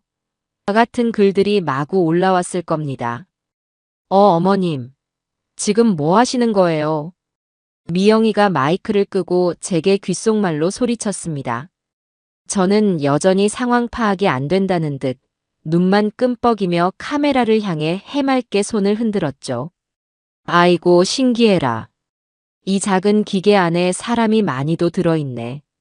다들 밥은 먹고 다니는가 몰라. 나가세요 좀. 제발. 미영이는 거의 울기 직전인 얼굴로 저를 카메라 밖으로 밀어냈습니다. 결국 방송은 아수라장이 된 채 급하게 종료되었죠. 미영이는 분을 이기지 못하고 거실 바닥을 발로 쿵쿵 구르며 소리를 질렀습니다. 아, 정말 미치겠네. 오늘 방송이 얼마나 중요한 건데. 저 노인네 정말 어떡하면 좋아. 저는 그 모든 분노를 온몸으로 받으며 그저 어리둥절한 표정으로 서 있었습니다. 내가 뭘 잘못했나? 하는 바로 그 얼굴로요. 미영이는 한참 동안이나 씩씩거리더니 저를 포기했다는 듯이 머리를 감싸쥐고 자기 방으로 들어가 버렸습니다. 그렇게 한바탕 소동이 지나가고 저녁 시간이 다가왔습니다. 저는 일부러 미영이가 들을 수 있도록 거실을 서성거리며 큰 소리로 중얼거렸습니다. 아이고 배고프다. 백가죽이 등에 붙겠네. 뭐 먹을 거 없나. 방 안에서 그 소리를 들었을 미영이가 잠시 후 문을 열고 나왔습니다. 그 얼굴에는 아직도 분노가 가시지 않은 아주 차갑고 경멸적인 표정이 어려 있었죠. 어머님 배고프세요? 응, 배고프다. 뭐라도 좀 다오. 미영이는 아무 말 없이 부엌으로 갔습니다. 저는 그래도 밥은 챙겨주려나 보네 하고 생각했죠. 하지만 제 예상은 완전히 빗나갔습니다. 미영이는 찬장을 열어 밥그릇 하나를 꺼냈습니다. 그리고는 아주 자연스럽게 베란다 구석에 놓여있던 샤넬의 사료 봉투로 걸어갔죠. 바삭, 바삭. 사료 봉투에서 플라스틱 컵으로 사료를 퍼담는 소리가 거실까지 선명하게 들려왔습니다. 제 심장이 쿵 하고 내려앉았지만 저는 애써 태연한 표정을 유지했습니다. 미영이는 사료를 담은 밥그릇에 지난번과 똑같이 흰 우유를 붓더군요. 그러고는 제 앞에 거실 테이블에 쿵 소리가 나게 내려놓았습니다. 어머님, 이거 영양 만점이에요. 어머님 좋아하시는 고소한 거. 정신이 오락가락하시니 이런 거라도 잘 챙겨 드셔야죠. 그래야 제 라이브 방송에 또 찬물 끼얹을 힘이라도 내시죠. 안 그래요? 그 말투에는 일말의 죄책감도 망설임도 없었습니다. 그것은 명백한 조롱이자 확신에 찬 모욕이었습니다. 저는 아무 말 없이 우유에 퉁퉁 불어가는 개밥 그릇을 내려다보았습니다. 거실 괴종시계 뒤에 숨겨진 카메라, 부엌의 장식용 호박 뒤에 숨겨진 카메라. 그 모든 눈들이 지금 이 순간을 빠짐없이 담고 있었을 겁니다. 미영이의 잔인한 말투, 경멸이 가득한 표정, 그리고 제 앞에 놓인 이 기가 막힌 밥상까지도요. 저는 고개를 들어 미영이를 쳐다보았습니다. 그리고는 정말로 아무것도 모르는 치매 노인처럼 아주 천진하게 물었죠.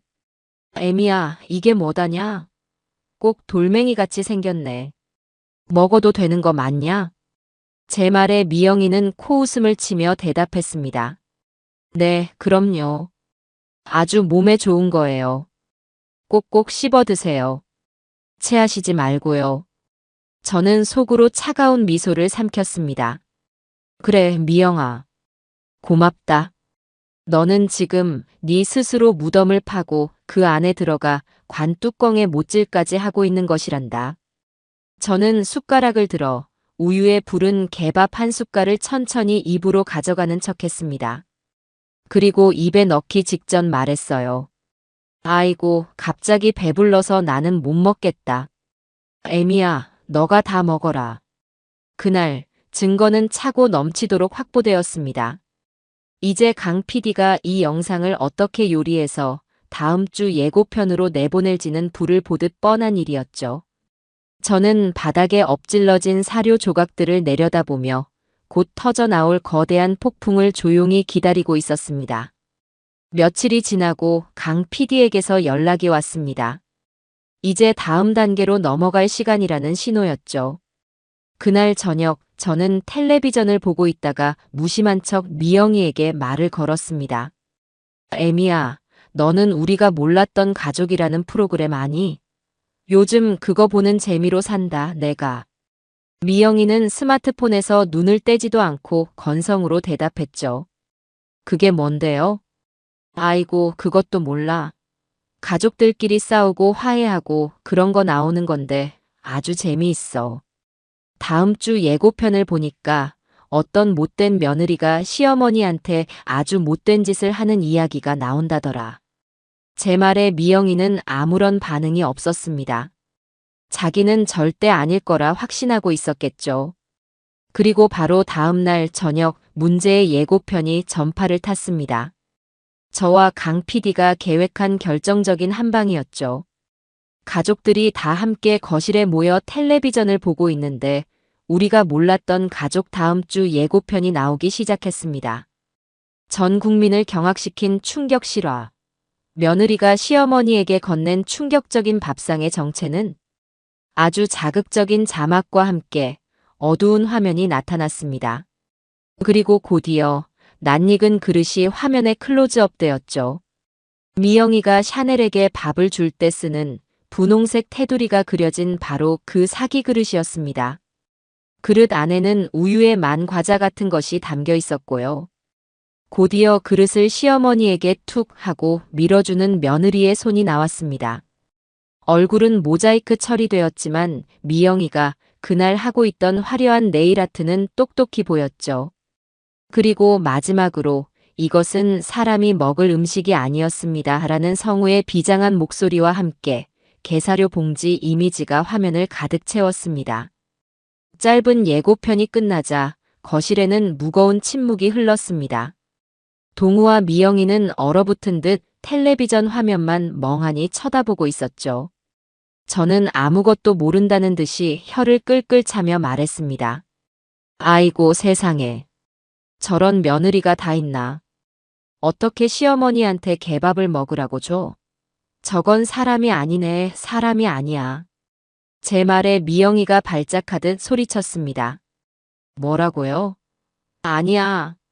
저건 우리가 아니야. 그냥 비슷한 거겠지.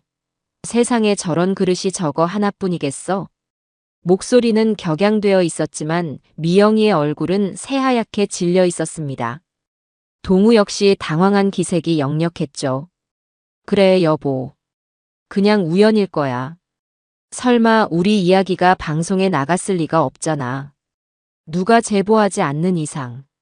그래, 맞아. 누가 제보를 해. 어머님이 하셨겠어. 누가 했겠어. 미영이는 저를 한번 쏘아보더니 이내 고개를 저었습니다. 정신이 오락가락하는 제가 방송국에 제보를 했을 거라고는 상상조차 하지 못하는 눈치였죠. 하지만 그날 이후 집안의 분위기는 완전히 달라졌습니다. 미영이는 하루 종일 스마트폰을 붙들고 인터넷을 들여다봤어요. 예고편 영상이 올라온 게시판마다 수천 개의 댓글이 달려 있었거든요. 저 며느리 신상 꼭 밝혀내자. 인간의 탈을 쓰고 어떻게 저런 짓을. 우리 엄마 생각나서 눈물 났다. 온 세상이 자기들을 욕하는 것 같은 기분에 미영이는 점점 더 예민해지고 신경질적으로 변해갔습니다. 동우는 애써 태연한 척했지만 회사에서 동료들이 수군거리는 것 같다며 불안해하기 시작했죠. 그들은 서로를 의심하며 다투기 시작했습니다. 너가 친구들한테 우리 집 얘기하고 다녔지. 그러니까 이런 일이 생기는 거 아냐? 뭐, 너야말로 회사 사람들한테 내 흉본 거 아니야? 그러니까 누가 듣고 제보했겠지. 그들의 불안과 공포가 커져가는 모습을 지켜보는 것은 아주 즐거운 일이었습니다. 저는 여전히 아무것도 모르는 순진한 노인인 척 그들 옆에서 태평하게 드라마를 보며 과일을 깎아 먹었죠. 그리고 속으로 생각했습니다. 얘들아, 이건 아직 시작에 불과하단다. 다음 주 본방송이 나가면 너희는 진짜 지옥이 무엇인지 알게 될 거야. 예고편이라는 작은 미끼 하나에 저 2마리의 물고기는 아주 제대로 낚여서 허우적거리고 있었습니다. 예고편이 나간 후 일주일은 그야말로 살얼음판을 걷는 기분이었어요. 물론 저를 제외한 아들 내외에게만 해당하는 이야기였죠. 저는 그 어느 때보다도 평온한 마음으로 그들의 자멸을 관람했습니다. 미영이는 거의 폐인이나 다름없었어요. 하루 종일 소파에 누워 스마트폰만 들여다보며 개밥 며느리라는 키워드로 새로 올라온 글이 없나 검색하는 게 일과가 되었죠. 다크서클이 턱까지 내려와서는 누가 봐도 심각한 불안 증세를 보이고 있었습니다. 동우는 동우대로 스트레스가 극에 달한 모양이었어요. 퇴근하고 돌아오면 술부터 찾았고 작은 일에도 미영이에게 버럭버럭 소리를 질러댔죠. 그놈의 핸드폰 좀 그만 봐. 아직 우리라고 밝혀진 것도 아닌데 왜 너 혼자 난리야? 당신은 이게 지금 남의 일 같아? 인터넷 좀 봐. 사람들이 우리 집 그릇 사진이랑 당신이 나한테 사준 팔찌 사진까지 찾아내서 비교하고 있단 말이야. 거의 다 들통났다고. 그럼 어쩌라고. 지금 와서 우리가 뭘 할 수 있는데. 그들의 집은 이제 더 이상 편안한 보금자리가 아닌 언제 터질지 모르는 폭탄을 끌어안고 있는 전쟁터나 다름없었어요. 그 와중에도 저는 꿋꿋하게 제 역할을 수행했습니다. 아침에 일어나서는 동우에게 아저씨는 아침 밥 안 드시고 출근하세요? 라고 묻고 점심때는 미영이에게 새댁은 친정이 어딘가? 라며 천진난만하게 굴었죠. 제 이런 행동이 그들의 신경을 얼마나 더 긁어대는지 저는 아주 잘 알고 있었습니다. 그러던 중 강 PD에게서 새로운 미션을 받았습니다. 공원 벤치에서 접선하듯 만난 그는 제 연기력에 감탄을 금치 못한다며 엄지를 치켜 세웠죠. 어머님, 시청자 반응이 폭발적입니다. 예고편 하나로 이렇게까지 화제가 된 건 저희 프로그램 역사상 처음이에요. 이제 본방송을 앞두고 조금 더 강력한 미끼를 던져야겠습니다. 어떤 미끼를 말하는 건가요, PD님? 바로 어머님의 재산입니다. 그들이 지금 가장 혈안이 되어 있는 것이죠. 어머님께서 아주 중요한 무언가를 숨겨두셨다는 암시를 주셔야 합니다. 그들이 이성을 잃고 그것을 찾기 위해 집안을 샅샅이 뒤지게 만드는 겁니다. 강 PD의 계획은 보물찾기 2탄이었습니다. 이번에는 제가 직접 미끼를 던지는 것이었죠. 저는 흔쾌히 고개를 끄덕였습니다. 그날 밤 저는 잠꼬대를 하는 척 연기를 시작했습니다. 거실 소파에서 자는 척 누워있다가 아주 희미한 목소리로 중얼거렸죠. 거기 아니야, 더 깊이. 항아리, 김치 항아리 속의 내 보물. 물론 저희 집에는 김치 항아리 따위는 없었습니다. 하지만 그들은 제 잠꼬대를 분명히 들었을 겁니다. 다음 날 아침, 아니나 다를까 부엌에서 무언가 쿵 하는 소리가 들려왔습니다. 나가보니 미영이가 베란다 구석에 놓여있던 텅 빈 장식용 항아리를 깨뜨려 먹고는 어쩔 줄 몰라 하고 있더군요. 애미야, 이게 무슨 소리냐? 아, 아니에요, 어머님. 그냥 청소하다가 실수로 제가 금방 치울게요. 미영이는 제 눈을 피하며 허둥지둥 깨진 항아리 조각을 쓸어 담았습니다. 그 모습이 어찌나 우습던지 웃음을 참느라 혼났습니다. 항아리 작전이 실패하자 저는 다음 미끼를 던졌죠. 이번에는 옛날 노래를 흥얼거리는 것이었습니다. 두꺼봐, 두꺼봐, 헌집 줄게, 새집 다오. 우리 아들 새집 주려면 액자 뒤에 꼭꼭 숨겨둬야지. 의미를 알 수 없는 노래를 부르며 거실 벽에 걸린 커다란 가족사진 액자를 힐끗 쳐다보는 것도 잊지 않았습니다. 그날 밤 제가 잠든 척하자 동우가 살금살금 거실로 나와 액자를 벽에서 떼어내는 소리가 들렸습니다. 액자 뒷면을 뜯어내고 그 안을 샅샅이 뒤지는 소리가 한참 동안이나 이어졌죠. 하지만 그 안에는 먼지 말고는 아무것도 없었을 겁니다. 다음 날 아침 액자는 원래 자리에 아무 일 없었다는 듯이 걸려 있었지만 자세히 보니 모서리 부분이 살짝 뜯어져 있었습니다. 저는 그걸 보고도 아무것도 모르는 척 액자를 향해 손을 흔들며 말했죠. 아이고, 우리 아들 며느리 참 예쁘네.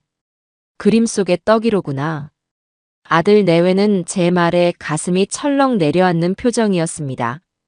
이제 그들은 제가 하는 모든 말과 행동에 의미를 부여하며 저를 감시하기 시작했습니다. 제가 화장실에 가서 물 내리는 소리만 나도 혹시 변기 물탱크 안에 무언가를 숨긴 건 아닐까? 하는 의심의 눈초리로 저를 쳐다봤죠. 그들은 점점 더 초조해하고 이성을 잃어가고 있었습니다. 그리고 마침내 본방송이 방영되는 날이 밝았습니다. 그날 아침부터 집안의 공기는 묘하게 가라앉아 있었어요. 미영이는 아침밥도 거른 채 방에 틀어박혀 나오지 않았고 동우는 출근 준비를 하면서도 계속해서 한숨만 내쉬었죠. 저는 그들에게 다가가 일부러 물었습니다. 오늘 무슨 안 좋은 일 있니? 둘 다 얼굴이 왜 그래? 아니에요, 어머니. 신경 쓰지 마세요. 동우는 제 질문을 칼같이 잘라내고는 서둘러 집을 나섰습니다.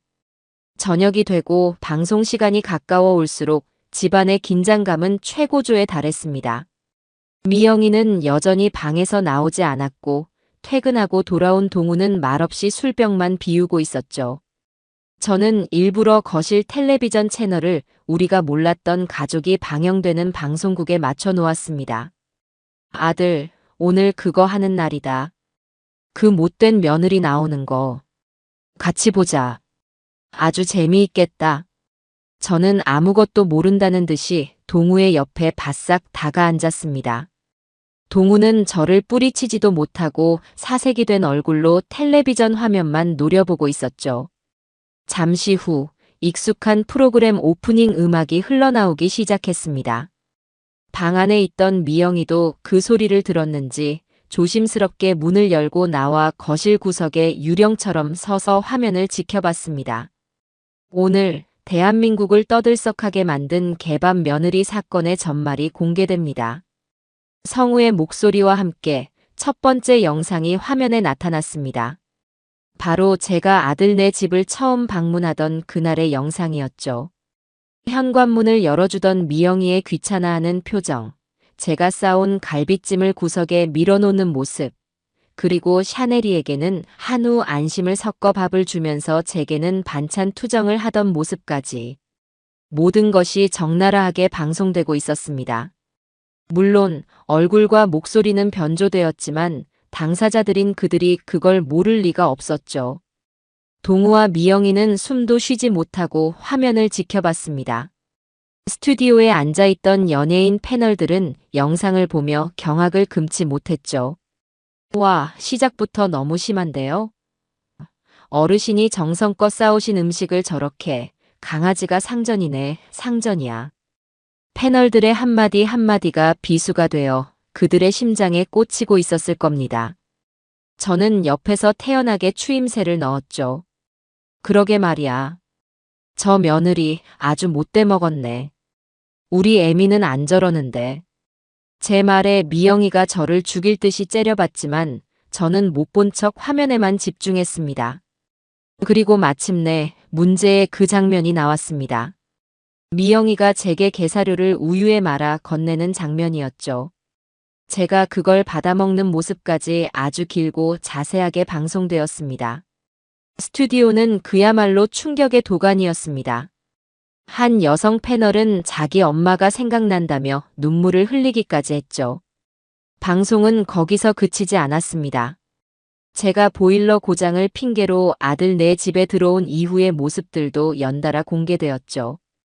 제가 정신 나간 연기를 하는 모습들, 그리고 그런 저를 보며 자기들끼리 비웃고 제 재산을 차지하기 위해 작당 모의를 하던 모습들까지. 특히 요양원 비용을 알아보며 어머니 돈으로 보내면 그게 효도라고 말하던 미영이의 목소리가 방송에 나가자 동우는 제 눈치를 살피며 고개를 푹 숙였습니다. 방송이 끝나자 집안에는 무거운 침묵만이 흘렀습니다. 마치 폭풍전야와도 같은 고요함이었죠. 저는 리모컨을 들어 텔레비전을 끄고 자리에서 일어났습니다. 아이고, 드라마보다 더 재미있네. 나는 이제 그만 자러 가야겠다. 너희도 얼른 자거라. 저는 태평하게 하품을 하며 제 방으로 들어왔습니다. 그리고 문을 닫자마자 거실에서 고성이 터져나오기 시작했죠. 너 때문이야. 너가 그날 나한테 왜 그런 걸 줘가지고. 뭐, 너는 옆에서 보고만 있었잖아.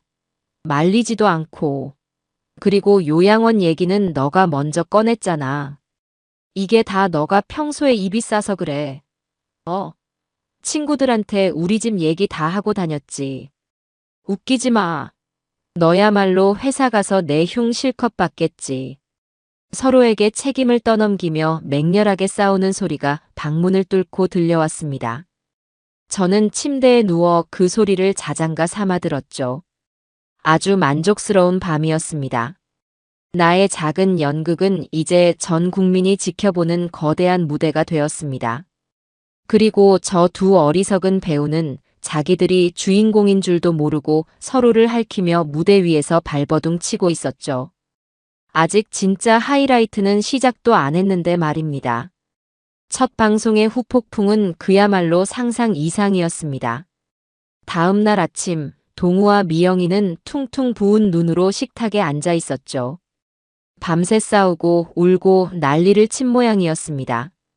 두 사람 사이에는 그 어떤 대화도 오가지 않았어요. 살얼음 같은 침묵 속에서 그들의 스마트폰이 미친 듯이 울려대기 시작했습니다. 발신자 이름은 회사 부장님, 선영이 언니, 동창 김민수 등등 아주 다양했죠. 하지만 그들은 전화를 받지 못했습니다. 뭐라고 변명을 해야 할지 그들 스스로도 답을 찾지 못했기 때문이겠죠. 저는 평소와 다름없이 아침밥을 차려 먹고 그들 앞에서 일부러 명랑하게 말을 걸었습니다. 아이고, 아침부터 누가 그렇게 전화를 한대니? 좋은 소식인가 보구나. 제 말에 미영이가 날카롭게 쏘아붙였죠. 어머님은 정말 아무것도 모르세요? 내가 무슨 일인데 그래. 됐어요. 뭘 아시겠어요. 미영이는 숟가락을 던지다시피 내려놓고는 방으로 들어가 버렸습니다. 동우는 그런 미영이를 한번 쳐다보고 다시 저를 한번 쳐다보더니 아주 깊은 한숨을 내쉬고는 아무 말 없이 집을 나섰습니다. 회사에 가는 발걸음이 아마 지옥으로 향하는 길처럼 느껴졌을 겁니다. 그들이 떠나고 난 뒤 저는 강 PD에게 전화를 걸었습니다. 수화기 너머로 들려오는 그의 목소리는 아주 신나 있었죠. 어머님, 시청률 대박 났습니다. 어제 방송 거의 모든 채널 통틀어서 시청률 1위 찍었어요. 지금 인터넷은 개밥 며느리 찾기로 난리가 났고요. 그래요? 다행이네요. 어머님 연기 덕분입니다. 특히 마지막에 아무것도 모르는 척 드라마보다 재미있네 하시는데 저희 편집실에서 다들 소름 돋았다고 난리였습니다. 이제부터가 진짜 시작입니다, 어머님. 그들이 완전히 무너질 때까지 우리는 계속 몰아붙여야 합니다. 강 PD와의 통화를 마치고 저는 인터넷이라는 것을 한번 들여다보기로 했습니다. 노트북을 켜고 우리가 몰랐던 가족을 검색해보니 정말로 수만 개의 글들이 쏟아져 나오고 있었어요. 사람들은 방송에 나온 단서들을 가지고 그 집이 어디인지, 저 부부가 누구인지를 추리하고 있었죠. 며느리가 든 명품 가방, 저거 작년 신상인데, 남편 회사 로고가 살짝 비쳤는데 대기업 로고랑 비슷한 것 같지 않아요? 저 강아지 품종이 비숑이죠? 동네 비숑 키우는 사람들 수소문에 보면 금방 찾을 듯. 네티즌 수사대라는 사람들의 능력은 정말 대단했습니다. 그들은 마치 퍼즐 조각을 맞추듯이 하나씩 하나씩 진실에 가까워지고 있었죠. 저는 그 글들을 읽으며 미영이와 동우가 느끼고 있을 공포의 크기를 짐작해 보았습니다. 투명한 유리 상자 안에 갇힌 채 수많은 사람들이 손가락질하며 들여다보는 기분일 테지요. 오후가 되자 미영이가 헬쑥한 얼굴로 방에서 나왔습니다. 그리고는 제 앞에 와서 무릎을 꿇더군요. 저는 깜짝 놀라는 연기를 했죠. 애미야, 너 왜 이러니? 어서 일어나. 어머님, 저희 좀 살려주세요. 이 방송 멈추게 할 수 없을까요? 어머님이 방송국에 전화해서 우리가 아니라고 오해라고 좀 말씀해 주시면 안 될까요? 이제 와서 저에게 애원하고 있었습니다. 자기들이 저지른 짓은 생각도 못하고 그저 이 상황을 벗어날 궁리만 하고 있었던 거죠. 저는 미영이의 손을 잡고 아주 인자한 표정으로 말했습니다. 애미야, 그 방송이 너희 이야기였니? 아이고 세상에. 어쩌다가 나는 정말 몰랐다. 근데 내가 방송국에 전화한다고 뭐가 달라지겠니? 나는 힘없는 늙은이일 뿐인데.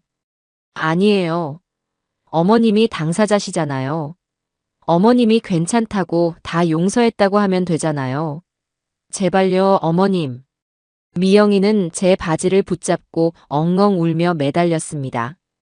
저는 그런 미영이를 내려다보며 아주 슬픈 표정을 지었죠. 애미야, 내가 너를 어떻게 용서하니? 제 말에 미영이의 울음소리가 뚝 그쳤습니다. 네. 너는 나한테 개밥을 주었잖니.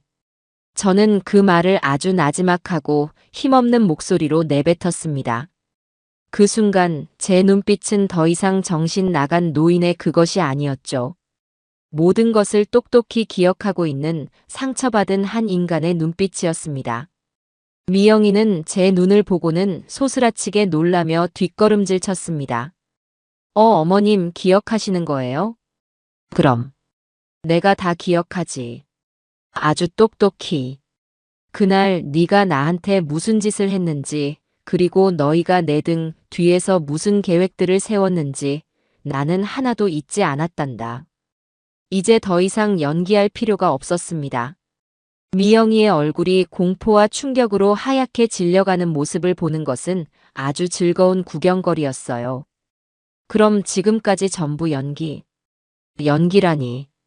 나는 그저 너희가 원하는 대로 행동해 주었을 뿐이야. 너희는 내가 정신 나간 노인이길 바랐고 나는 기꺼이 그런 사람이 되어 주었지. 너희 덕분에 아주 재미있는 구경을 했단다. 미영이는 아무 말도 하지 못하고 멍하니 저만 쳐다보고 있었습니다. 바로 그때 현관문이 열리고 동우가 집으로 들어왔습니다. 평소보다 훨씬 이른 시간이었죠. 동우의 얼굴은 흑빛이었습니다. 그는 거실의 광경을 보고는 모든 상황을 파악한 듯 허탈하게 웃더군요. 하하 전부. 어머니 계획이셨군요. 동우는 손에 들고 있던 서류 봉투를 바닥에 떨어뜨렸습니다. 권고 사직 통지서라고 적힌 글자가 똑똑히 보였어요.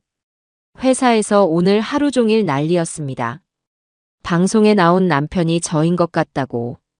결국 부장님이 부르시더군요. 회사 이미지에 타격을 줬으니 스스로 물러나는 게 어떻겠냐고요. 모든 것이 무너져 내리고 있었습니다. 동우가 평생 직장이라 믿었던 회사, 미영이가 자신의 자부심이라 여겼던 온라인 세상 속의 평판. 그 모든 것들이 한순간에 신기루처럼 사라지고 있었죠. 왜 이렇게까지 하시는 거예요? 동우가 저를 원망스러운 눈으로 쳐다보며 소리쳤습니다. 제가 뭘 그렇게 잘못했는데요? 어머니한테 가끔 소홀했던 거 인정해요. 하지만 이렇게 저희 인생을 망가뜨릴 만큼 저희가 죽을 죄를 지은 거냐고요. 저는 자리에서 일어나 동우에게로 천천히 다가갔습니다. 그리고는 그의 뺨을 어루만지며 말했죠. 아들아, 너는 사람의 자식으로 태어나 내 어미에게 개밥을 먹였다. 그게 죽을 죄가 아니면 대체 무엇이 죽을 죄더냐? 제 말에 동우는 더 이상 아무런 반박도 하지 못하고 그 자리에 주저앉아 고개를 숙였습니다. 미영이는 여전히 현실을 부정하는 듯이 고개를 절레절레 젓고 있었고요. 아니야, 이건 꿈이야. 말도 안 돼. 저는 그 두 사람을 조용히 내려다보았습니다. 제 복수는 이제 막 절정을 향해 달려가고 있었습니다. 방송은 앞으로 몇 주나 더 남아 있었고 제가 그동안 모아놓은 증거 영상들은 아직 공개되지도 않았죠. 이것은 끝이 아니라 이제 겨우 시작일 뿐이었습니다. 이제 시작이란다, 얘들아. 너희가 내게 주었던 그 밥그릇, 이제는 너희가 직접 그 안을 채워야 할 시간이야. 아주 맛있고 값비싼 대가로 말이지. 저는 제 방으로 들어와 문을 닫았습니다. 문 밖에서는 동우의 절망적인 외침과 미영이의 악에 바친 울음소리가 뒤섞여 밤늦도록 이어졌습니다. 저는 그 소리를 자장가 삼아 침대에 누웠어요. 제가 한 일이라고는 그저 아주 크고 선명한 거울을 그들 앞에 놓아준 것뿐입니다. 너희의 민낯이 얼마나 흉측하고 이기적인지 똑똑히 들여다보라고 말이죠. 거울에 비친 제 모습을 보고 경기를 일으키며 나뒹구는 건 온전히 그들의 몫이었습니다. 다음 날 아침, 집안은 마치 폭풍이 휩쓸고 지나간 폐허와도 같았어요. 거실 바닥에는 값비싸 보이는 도자기 파편이 뒹굴고 있었고 소파의 가죽 쿠션은 날카로운 무언가에 긁힌 자국이 선명했죠. 밤새 얼마나 격렬하게 서로를 핥히고 물어뜯었는지 짐작이 가고도 남았습니다. 동우와 미영이는 핏발이 선 눈으로 식탁에 앉아 있었습니다. 저를 향한 증오와 원망, 그리고 자신들의 미래에 대한 희미한 공포가 뒤섞인 아주 볼만한 눈빛이었죠. 어머니, 정말 저희가 이렇게 망가지는 꼴을 끝까지 지켜보실 작정이세요? 동우가 밤새 잠기운 목소리로 물었습니다. 저는 아무렇지 않게 냉장고에서 시원한 보리차를 꺼내 마시며 대답했죠. 망가지다니. 사람은 누구나 자기가 지은 죄의 무게만큼 대가를 치르는 법이란다. 너희는 지금 너희가 받아야 할 벌을 받고 있는 것뿐이야. 그걸 망가진다고 표현하면 안 되지. 정화되는 과정이라고 해야 옳지 않겠니? 뭘? 이게 벌이라고요? 이건 그냥 복수잖아요. 어머니의 잔인하고 계획적인 복수극이라고요. 미영이가 식탁을 손바닥으로 내리치며 삿대질을 했습니다. 저는 마시던 찻잔을 조용히 내려놓고는 미영이의 눈을 똑바로 쳐다보며 말했어요. 복수? 애미야, 내가 정말로 너희에게 복수하려고 마음먹었다면 이렇게 시끄럽고 요란한 방법을 쓰지는 않았을 거다. 나는 그냥 조용히 너희라는 존재를 내 인생에서 도려냈겠지. 이것은 복수가 아니라 교육이란다. 아주 오래 걸리고 아주 아픈 방식의 밥상머리 교육.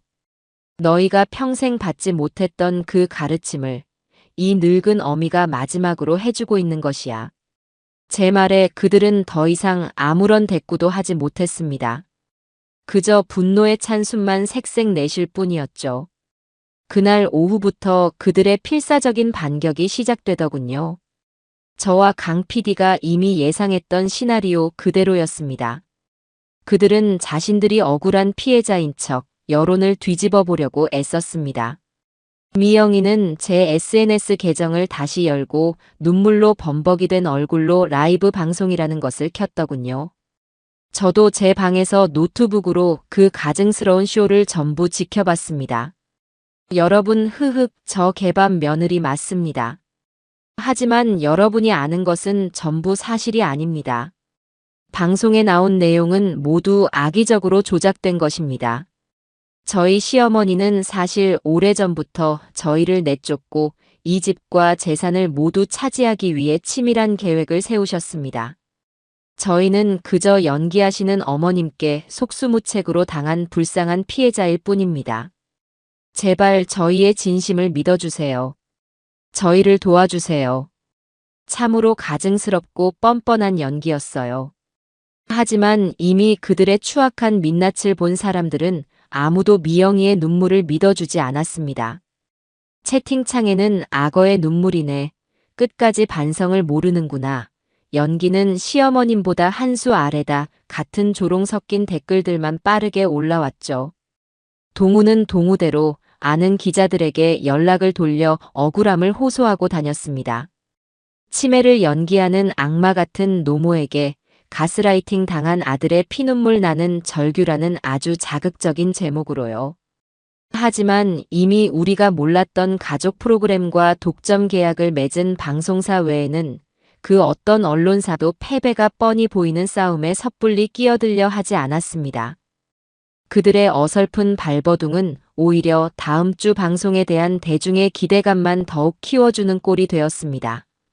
사람들은 페류나 부부가 또 어떤 거짓말을 할까 하며 두 번째 방송을 손꼽아 기다렸죠. 그리고 마침내 운명의 날이 밝았습니다. 그날 방송의 주제는 두 얼굴의 부부, 그들의 진실 게임이었어요. 강 PD는 아주 영리한 사람이었습니다. 그는 방송이 시작되자마자 미영이가 눈물로 억울함을 호소하던 라이브 방송 영상을 보란듯이 첫 장면에 내보냈습니다. 저희는 피해자입니다라며 절규하는 미영이의 얼굴 뒤로 곧바로 제가 구미호 연기를 하던 날 밤 자기들 방 안에서 나누던 대화 내용이 고스란히 공개되었죠. 어머니 재산도 있겠다. 그 돈으로 최고급 요양원 보내드리면 그게 효도지. 뭐가 효도야. 통장이랑 집문서 같은 거 어디다 두셨는지 살살 구슬려서 알아내야 한다고. 우리가 관리해드린다고 하면서 저런 상태로 그냥 두면 사기당하기 딱 좋다고. 그들의 추악한 속내가 담긴 목소리가 변조되지 않은 채로 안방극장에 똑똑히 울려 퍼졌습니다. 해명 영상 속 눈물과 그들의 탐욕스러운 목소리가 교차 편집되며 그들의 위선은 그야말로 산산조각이 났죠. 스튜디오의 패널들은 할 말을 잃은 표정으로 VCR을 지켜봤습니다. 와, 저는 정말 순간적으로나마 저분들이 억울한 부분이 있을지도 모른다고 생각했어요. 제가 바보였네요. 앞에서는 눈물 흘리며 피해자인 척하고 뒤에서는 시어머니 재산 뺏을 궁리만 하고 있었던 거네요. 이건 정말 소름이 끼칩니다. 방송은 거기서 그치지 않았습니다. 제가 잠꼬대를 하는 척하며 던진 김치 항아리와 액자 뒤라는 미끼를 덥석 물고 집안의 장식용 항아리를 깨뜨리고 가족사진 액자 뒤를 칼로 뜯어보던 그들의 한심하고 우스꽝스러운 모습까지 전부 공개되었죠. 그들이 얼마나 필사적으로 제 통장을 찾아 집안을 헤집고 다녔는지 그 모든 과정이 코믹한 배경음악과 함께 편집되어 나가자 스튜디오는 웃음바다가 되었습니다. 시청자들은 통쾌하게 웃으면서도 그들의 끝없는 탐욕과 어리석음에 혀를 내둘렀죠. 그날 방송이 끝나자 여론은 이제 동정의 여지조차 없이 완전히 돌아섰습니다. 그들의 어설픈 반격은 불길 속에 기름을 들이부은 격이 되어버렸어요. 이제 그들을 향한 비난은 분노를 넘어 조롱과 경멸로 바뀌어 있었습니다. 희대의 페륜 부부라는 씻을 수 없는 낙인이 그들의 이마 한가운데에 선명하게 찍힌 것이었습니다. 그들은 스스로 판 무덤 속으로 제 발로 걸어 들어가 아주 깊은 곳에 갇혀버리고 말았답니다. 두 번째 방송의 후폭풍은 어마어마했죠. 만약 첫 번째 방송이 그들의 성에 작은 균열을 낸 수준이었다면 두 번째 방송은 그 성을 통째로 날려버린 것이나 다름없었죠. 다음 날 아침, 저는 그들이 방문을 걸어 잠근 채 밖으로 나오지 않는다는 것을 알았습니다. 세상과 완전히 담을 쌓고 스스로를 유폐시킨 것이었죠. 하지만 세상은 그들을 가만히 내버려 두지 않았습니다. 점심시간이 조금 지났을 무렵이었어요. 아파트 단지 안이 갑자기 소란스러워지기 시작했습니다. 창문 밖을 내다보니 방송사 로고가 박힌 차들이 줄지어 들어오고 있었고 카메라와 마이크를 든 기자들이 아파트 입구로 몰려들고 있었죠. 네티즌 수사대라는 사람들이 결국 이 집의 주소를 알아내 인터넷에 퍼뜨린 모양이었습니다. 딩동 딩동 딩동. 초인종이 미친 듯이 울려대기 시작했습니다. 문 밖에서는 기자들의 목소리가 쉴 새 없이 들려왔죠. 김동우 씨, 오미영 씨, 안에 계신 거 다 압니다. 나와서 해명 한마디만 해주세요. 방송 내용 전부 사실입니까? 국민들이 분노하고 있습니다. 방 안에 숨어있던 동우와 미영이는 공포에 질려 벌벌 떨고 있었을 겁니다. 그들이 그토록 자랑스러워했던 이 고급 아파트는 이제 그들을 가두는 거대한 감옥이 되어버린 것이었죠. 저는 소파에 앉아 태연하게 뜨개질을 하며 이 모든 상황을 관망했습니다. 오후 늦게 동우가 헬쑥한 얼굴로 방에서 기어 나왔습니다. 그는 초점 없는 눈으로 저를 한번 쳐다보고는 현관 쪽으로 비틀비틀 걸어갔어요. 그리고는 인터폰 화면에 비친 수많은 기자들의 얼굴을 보며 허탈하게 웃더군요. 그는 제게 아무 말도 하지 않았습니다. 그저 제 앞에 와서 아주 깊이 허리를 숙여 인사를 한번 할 뿐이었죠. 그게 무슨 의미였는지 저는 알 수 없었습니다. 항복 선언이었을까요? 아니면 마지막 인사였을까요? 그는 모자와 마스크로 얼굴을 가린 채 결심한 듯 현관문을 열고 밖으로 나섰습니다. 문이 열리자마자 수십 개의 카메라 플래시가 하얗게 터져 나왔고 기자들의 질문이 폭포수처럼 쏟아졌죠. 동우는 그 질문들을 뚫고 묵묵히 걸어 나갔습니다. 어디로 가는지는 저도 알 수 없었죠. 동우가 떠나고 집안에는 미영이와 저 단둘만 남았습니다. 미영이는 여전히 방에서 나오지 않았어요. 저는 저녁밥을 차려 미영이의 방문 앞에 놓아주었습니다. 애미야, 밥 먹어라. 굶으면 너만 손해다. 하지만 안에서는 아무런 대답도 기척도 들리지 않았습니다. 다음 날이 되어서야 미영이는 유령 같은 몰골로 방에서 나왔습니다. 그녀는 텅 빈 동우의 옷장을 한번 열어보고는 그 자리에 주저앉아 소리 없이 울기 시작했어요. 동우가 자신을 버리고 떠났다는 사실을 그제야 실감한 모양이었습니다. 남편도 친구도 명예도 모든 것을 잃은 미영이는 이제 정말로 혼자가 되었습니다. 저는 그런 미영이의 옆에 조용히 다가가 앉았어요. 이제 알겠느냐? 제 나지막한 물음에 미영이는 천천히 고개를 들었습니다. 그 눈에는 더 이상 증오나 원망이 남아있지 않았어요. 그저 텅 비어버린 깊은 공허함만이 가득했죠. 너희가 쌓아 올린 모든 것들이 사실은 얼마나 허망하고 부질없는 모래성이었는지를, 진정한 관계와 신뢰가 없는 삶이 얼마나 쉽게 무너져 내릴 수 있는지를 이제 조금은 알 것 같으냐? 미영이는 아무런 대답도 하지 않았습니다. 그저 마른 눈물만 계속해서 흘릴 뿐이었죠. 그날 오후 저는 제 짐을 쌌습니다. 강 PD에게 연락해 제 집 보일러가 다 고쳐졌다고 이제는 집으로 돌아가야겠다고 말했죠. 제 역할은 여기까지였습니다. 무너진 성 안에서 잔해를 치우고 다시 벽돌을 쌓아 올리는 것은 이제 온전히 그들의 몫으로 남겨두어야 했습니다. 제가 현관에서 신발을 신고 있을 때 미영이가 다가와 제 앞에 섰습니다. 그리고는 아주 작은 목소리로 말했죠. 어머님 가지 마세요. 저는 미영이를 돌아보았습니다. 제가 잘못했어요. 전부 다요. 그러니까 저 혼자 두지 마세요. 무서워요. 처음으로 듣는 진심 어린 사과였습니다. 하지만 저는 고개를 저었어요. 아니, 너는 혼자 있어봐야 한다. 아주 철저하게 혼자가 되어서 네가 지금까지 어떤 삶을 살아왔는지 그리고 앞으로 어떤 삶을 살아가야 할지 뼈저리게 고민해 보아야 해. 그것이 네가 받아야 할 마지막 벌이다.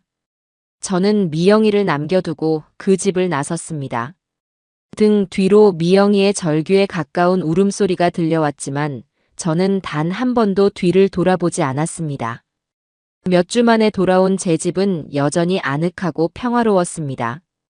창문을 열어 환기를 시키고 화분에 물을 주었죠. 시끄럽고 지저분했던 아들네 집과는 비교도 안 될 만큼 고요하고 깨끗했습니다. 저는 소파에 깊숙이 몸을 묻고 눈을 감았습니다.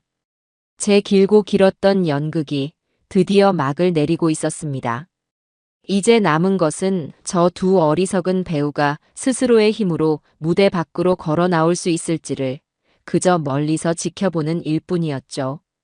아들 내 집에서 나온 후 제 일상은 다시 예전의 평온함을 되찾았습니다. 아침 일찍 일어나 동네를 산책하고 쉼터에 나가 어르신들과 함께 웃고 떠들었죠. 세상은 개밥 며느리 사건을 금방 잊어갔지만 저는 그 일을 제 마음속에 조용히 간직했습니다. 그것은 아픈 상처이기도 했지만 동시에 제 남은 인생을 어떻게 살아가야 할지에 대한 지표가 되어 주었기 때문입니다. 그러던 어느 날 강 PD에게서 연락이 왔습니다.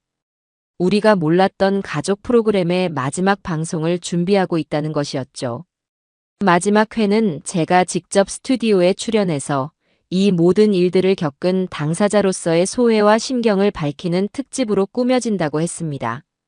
저는 잠시 고민했지만 이 이야기의 마무리를 제 손으로 직접 짓는 것이 옳다고 생각했죠. 마지막 방송날, 저는 오랜만에 장롱 깊숙한 곳에 넣어두었던 옥색 한복을 꺼내 입었습니다. 요란하게 치장하지는 않았지만 단정하고 깨끗하게 몸단장을 했죠. 방송국에 도착하니 강 PD가 버선발로 뛰어나와 저를 맞아주었습니다. 어머님, 와주셔서 정말 감사합니다. 어머님 덕분에 저희 프로그램이 새로운 역사를 썼습니다. 별 말씀을요. 강 PD님 아니었으면 저 같은 늙은이가 어떻게 이런 일을 벌일 생각이나 했겠어요. 우리는 서로를 보며 말없이 웃었습니다. 짧은 시간이었지만 우리는 아주 특별한 동지가 되어 있었죠. 스튜디오에 들어서자 수많은 카메라와 조명, 그리고 저를 바라보는 방청객들의 뜨거운 시선이 느껴졌습니다. 조금 떨렸지만 저는 허리를 꼿꼿이 펴고 무대 중앙에 마련된 제 자리에 앉았습니다. 방송이 시작되고 MC는 먼저 그동안의 하이라이트 영상을 보여주었습니다. 제가 개밥을 먹던 충격적인 순간부터 정신 나간 연기를 하던 모습, 그리고 아들 내외의 위선이 벗겨지던 통쾌한 순간들까지. 영상을 보는 방청객들은 함께 분노하고 함께 안타까워하며 함께 웃어주었죠. 영상이 끝나고 MC는 저에게 마이크를 건네며 물었습니다. 어머님, 정말 대단하십니다. 하지만 한편으로는 이렇게까지 하셔야만 했을까 하는 생각도 듭니다. 아드님과 며느님을 용서하실 생각은 없으신 건가요? 아주 날카롭고 본질적인 질문이었습니다. 저는 잠시 숨을 고르고 준비해온 이야기들을 차분하게 풀어나가기 시작했습니다. 많은 분들이 제 행동을 보고 통쾌한 복수라고 말씀하십니다. 하지만 저는 단 한 번도 제 아들과 며느리에게 복수하고 싶다는 생각을 해본 적이 없습니다. 제 말에 스튜디오가 조용해졌습니다. 제가 원했던 것은 복수가 아니라 교육이었습니다. 저는 평생 시장 바닥에서 장사를 하며 자식들을 키웠습니다. 먹고 살기 바쁘다는 핑계로 제 자식들에게 가장 중요한 것을 가르치지 못했더군요. 그것은 바로 사람에 대한 예의와 존중이었습니다. 부모라는 존재가 늙고 병들었다는 이유만으로 자식에게 함부로 대해줘도 되는 하찮은 존재가 아니라는 것을요. 밥 한 그릇에 담긴 온기가 얼마나 소중하고 귀한 것인지, 사람 위에 사람 없고 사람 밑에 사람 없다는 그 지극히 당연한 이치를 제 자식들은 까맣게 잊고 살고 있었습니다. 저는 잠시 말을 멈추고 객석을 둘러보았습니다. 모두가 숨을 죽인 채 제 이야기에 귀를 기울이고 있었죠. 그래서 저는 조금 아픈 방식을 택했습니다. 그들이 제게 주었던 차가운 밥그릇을 그들 스스로의 손으로 채우게 하고 싶었습니다. 그 안을 후회와 반성으로 그리고 진정한 깨달음으로 가득 채울 때까지 기다려주고 싶었습니다. 이것은 제 아들과 며느리만을 위한 가르침이 아닙니다. 이 땅의 모든 자식들에게 그리고 언젠가 늙고 약해질 우리 모두에게 던지는 질문이기도 합니다. 우리는 과연 가장 가까운 사람의 존엄성을 제대로 지켜주고 있는가? 우리의 밥상은 과연 따뜻한가? 하고 말입니다. 제 이야기가 끝나자 스튜디오에서는 아주 길고 뜨거운 박수가 터져 나왔습니다. 저는 담담한 표정으로 그 박수를 받으며 화면 너머 어딘가에서 허름한 월세방 안에서 이 방송을 보고 있을 제 아들과 며느리를 떠올렸습니다. 제 진심이 이 차가운 전파를 타고 조금이라도 그들의 가슴에 가닿기를 간절히 바랐습니다. 방송이 끝나고 몇 달의 시간이 더 흘렀습니다. 저는 방송 출연료로 받은 돈을 보태 동네에 어르신들이 잠시 쉬어갈 수 있는 작은 쉼터를 열었습니다. 그곳에서 할머니들과 함께 화투를 치고 맛있는 음식을 나눠 먹으며 소소한 행복을 느끼는 것이 제 새로운 일과가 되었죠. 아들 내외에게서는 여전히 아무런 소식도 들려오지 않았습니다. 저는 그들의 침묵이 그들 나름의 방식으로 죄의 무게를 견디고 있는 과정이라고 믿었습니다. 그렇게 계절이 2번 바뀌고 쉼터 앞마당에 심어놓은 국화꽃이 향기를 뿜어내던 어느 늦가을 오후였습니다. 쉼터에서 어르신들과 함께 웃고 떠들고 있는데 문 밖에서 누군가 안을 기웃거리는 것이 느껴졌어요. 고개를 돌려보니 아주 낯익으면서도 동시에 아주 낯선 2사람이 서 있었습니다. 잔뜩 수척해진 얼굴의 동우와 화장기 하나 없는 얼굴에 낡은 옷차림을 한 미영이었습니다. 그들은 쉼터 안으로 들어오지는 못하고 그저 문 밖에서 제가 다른 어르신들과 웃고 이야기하는 모습을 아주 오랫동안 미동도 없이 지켜보고 있더군요. 저는 애써 그들을 못 본 척 제 할 일을 계속했습니다. 하지만 가슴 한구석이 저릿하게 아파오는 것은 어쩔 수가 없었죠. 한때는 제 세상의 전부였던 아이들이었는데 어쩌다 저렇게까지 망가져버렸을까요? 해가 저물고 쉼터의 어르신들이 모두 집으로 돌아가신 뒤에도 그들은 여전히 그 자리에 있었습니다. 마치 땅에 뿌리라도 내린 것처럼요. 저는 조용히 밖으로 나가 그들에게 다가갔습니다. 인기척을 느낀 2사람이 저를 보고는 화들짝 놀라며 고개를 푹 숙였죠. 왜 이러고 서 있니? 날도 추운데 들어오지 않고. 제 말에 미영이가 먼저 고개를 들었습니다. 그 눈에는 예전에 그 날카롭던 도끼는 온데간데 없고 깊은 후회와 슬픔만이 강물처럼 고여 있었죠. 어머님, 저희가 정말 잘못했습니다. 미영이가 털썩 차가운 시멘트 바닥 위에 무릎을 꿇었습니다. 그 옆으로 동우도 말없이 따라 무릎을 꿇더군요. 일어나거라. 길바닥에서 이게 무슨 망신이냐? 아니에요, 어머님. 저희는 이렇게라도 해야 합니다. 저희가 어머님께 지은 죄를 생각하면 평생을 이렇게 무릎 꿇고 살아도 부족합니다. 동우가 흐느끼며 말했습니다. 그 목소리에는 단 한 점의 거짓도 가식도 섞여 있지 않았습니다. 저는 그 2사람을 한참 동안이나 말없이 내려다보았어요. 진심이 느껴졌습니다.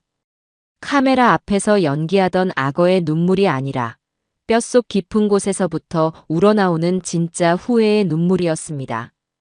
너희 정말로 죗값을 치르고 싶으냐? 제 질문에 2사람은 마치 약속이라도 한 듯이 동시에 고개를 끄덕였습니다. 네, 어머니. 어떤 벌이라도 달게 받겠습니다. 좋다. 그럼 내일부터 이 쉼터로 나와서 일을 하거라. 하루도 빠짐없이 아침 9시부터 저녁 6시까지.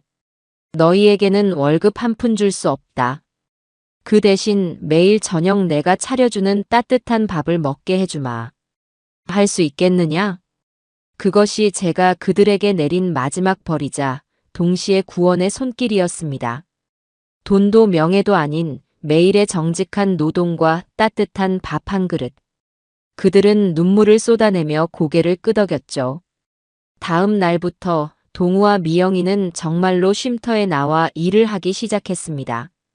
동우는 쌀가마를 나르고 고장난 문을 고치는 등 힘쓰는 일을 도맡아 했고, 미영이는 쉼터 구석구석을 쓸고 닦으며 어르신들의 말동무가 되어드렸죠. 처음에는 어색하고 서툴렀지만 시간이 지날수록 그들은 쉼터의 일에 점차 익숙해져 갔습니다. 특히 미영이의 변화는 놀라웠습니다. 예전에는 자기 손에 물 한 방울 묻히는 것을 세상에서 제일 싫어하던 아이가 이제는 거동이 불편한 할머니들의 기저귀를 가는 일도 얼굴 한번 찡그리지 않고 해냈습니다. 어르신들의 더러워진 옷을 쪼그려 앉아 손빨래하며 예전에 자기가 시어머니에게 했던 그 모진 행동들을 떠올리는 듯 종종 소매로 눈물을 훔치기도 했죠.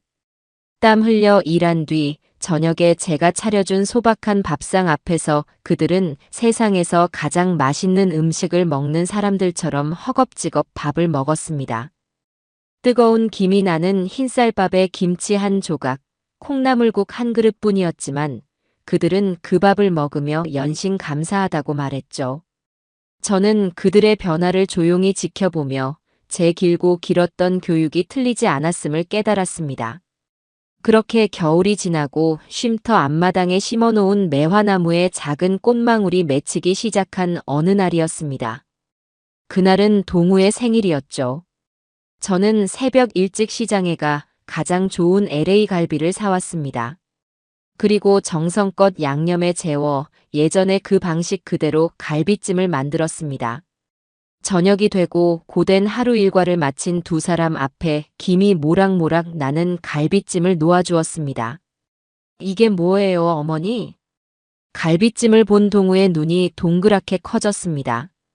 네 생일이잖니.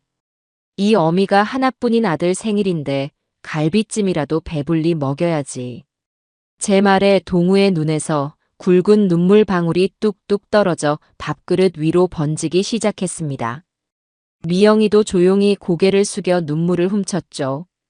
그들은 아무 말 없이 눈물과 함께 갈비찜을 먹었습니다. 그날의 밥상은 과거의 모든 아픔과 상처를 씻어내고 새로운 시작을 알리는 화해의 밥상이었습니다. 완벽한 용서라고 할 수는 없겠지요.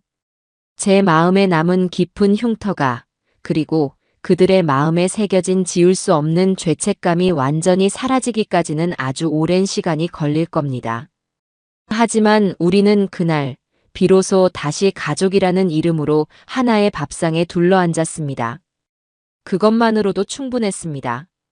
밥상 위에 놓인 것은 더 이상 차갑고 모욕적인 개밥 그릇이 아닌 서로의 온기가 담긴 따뜻한 사람의 밥이었으니까요.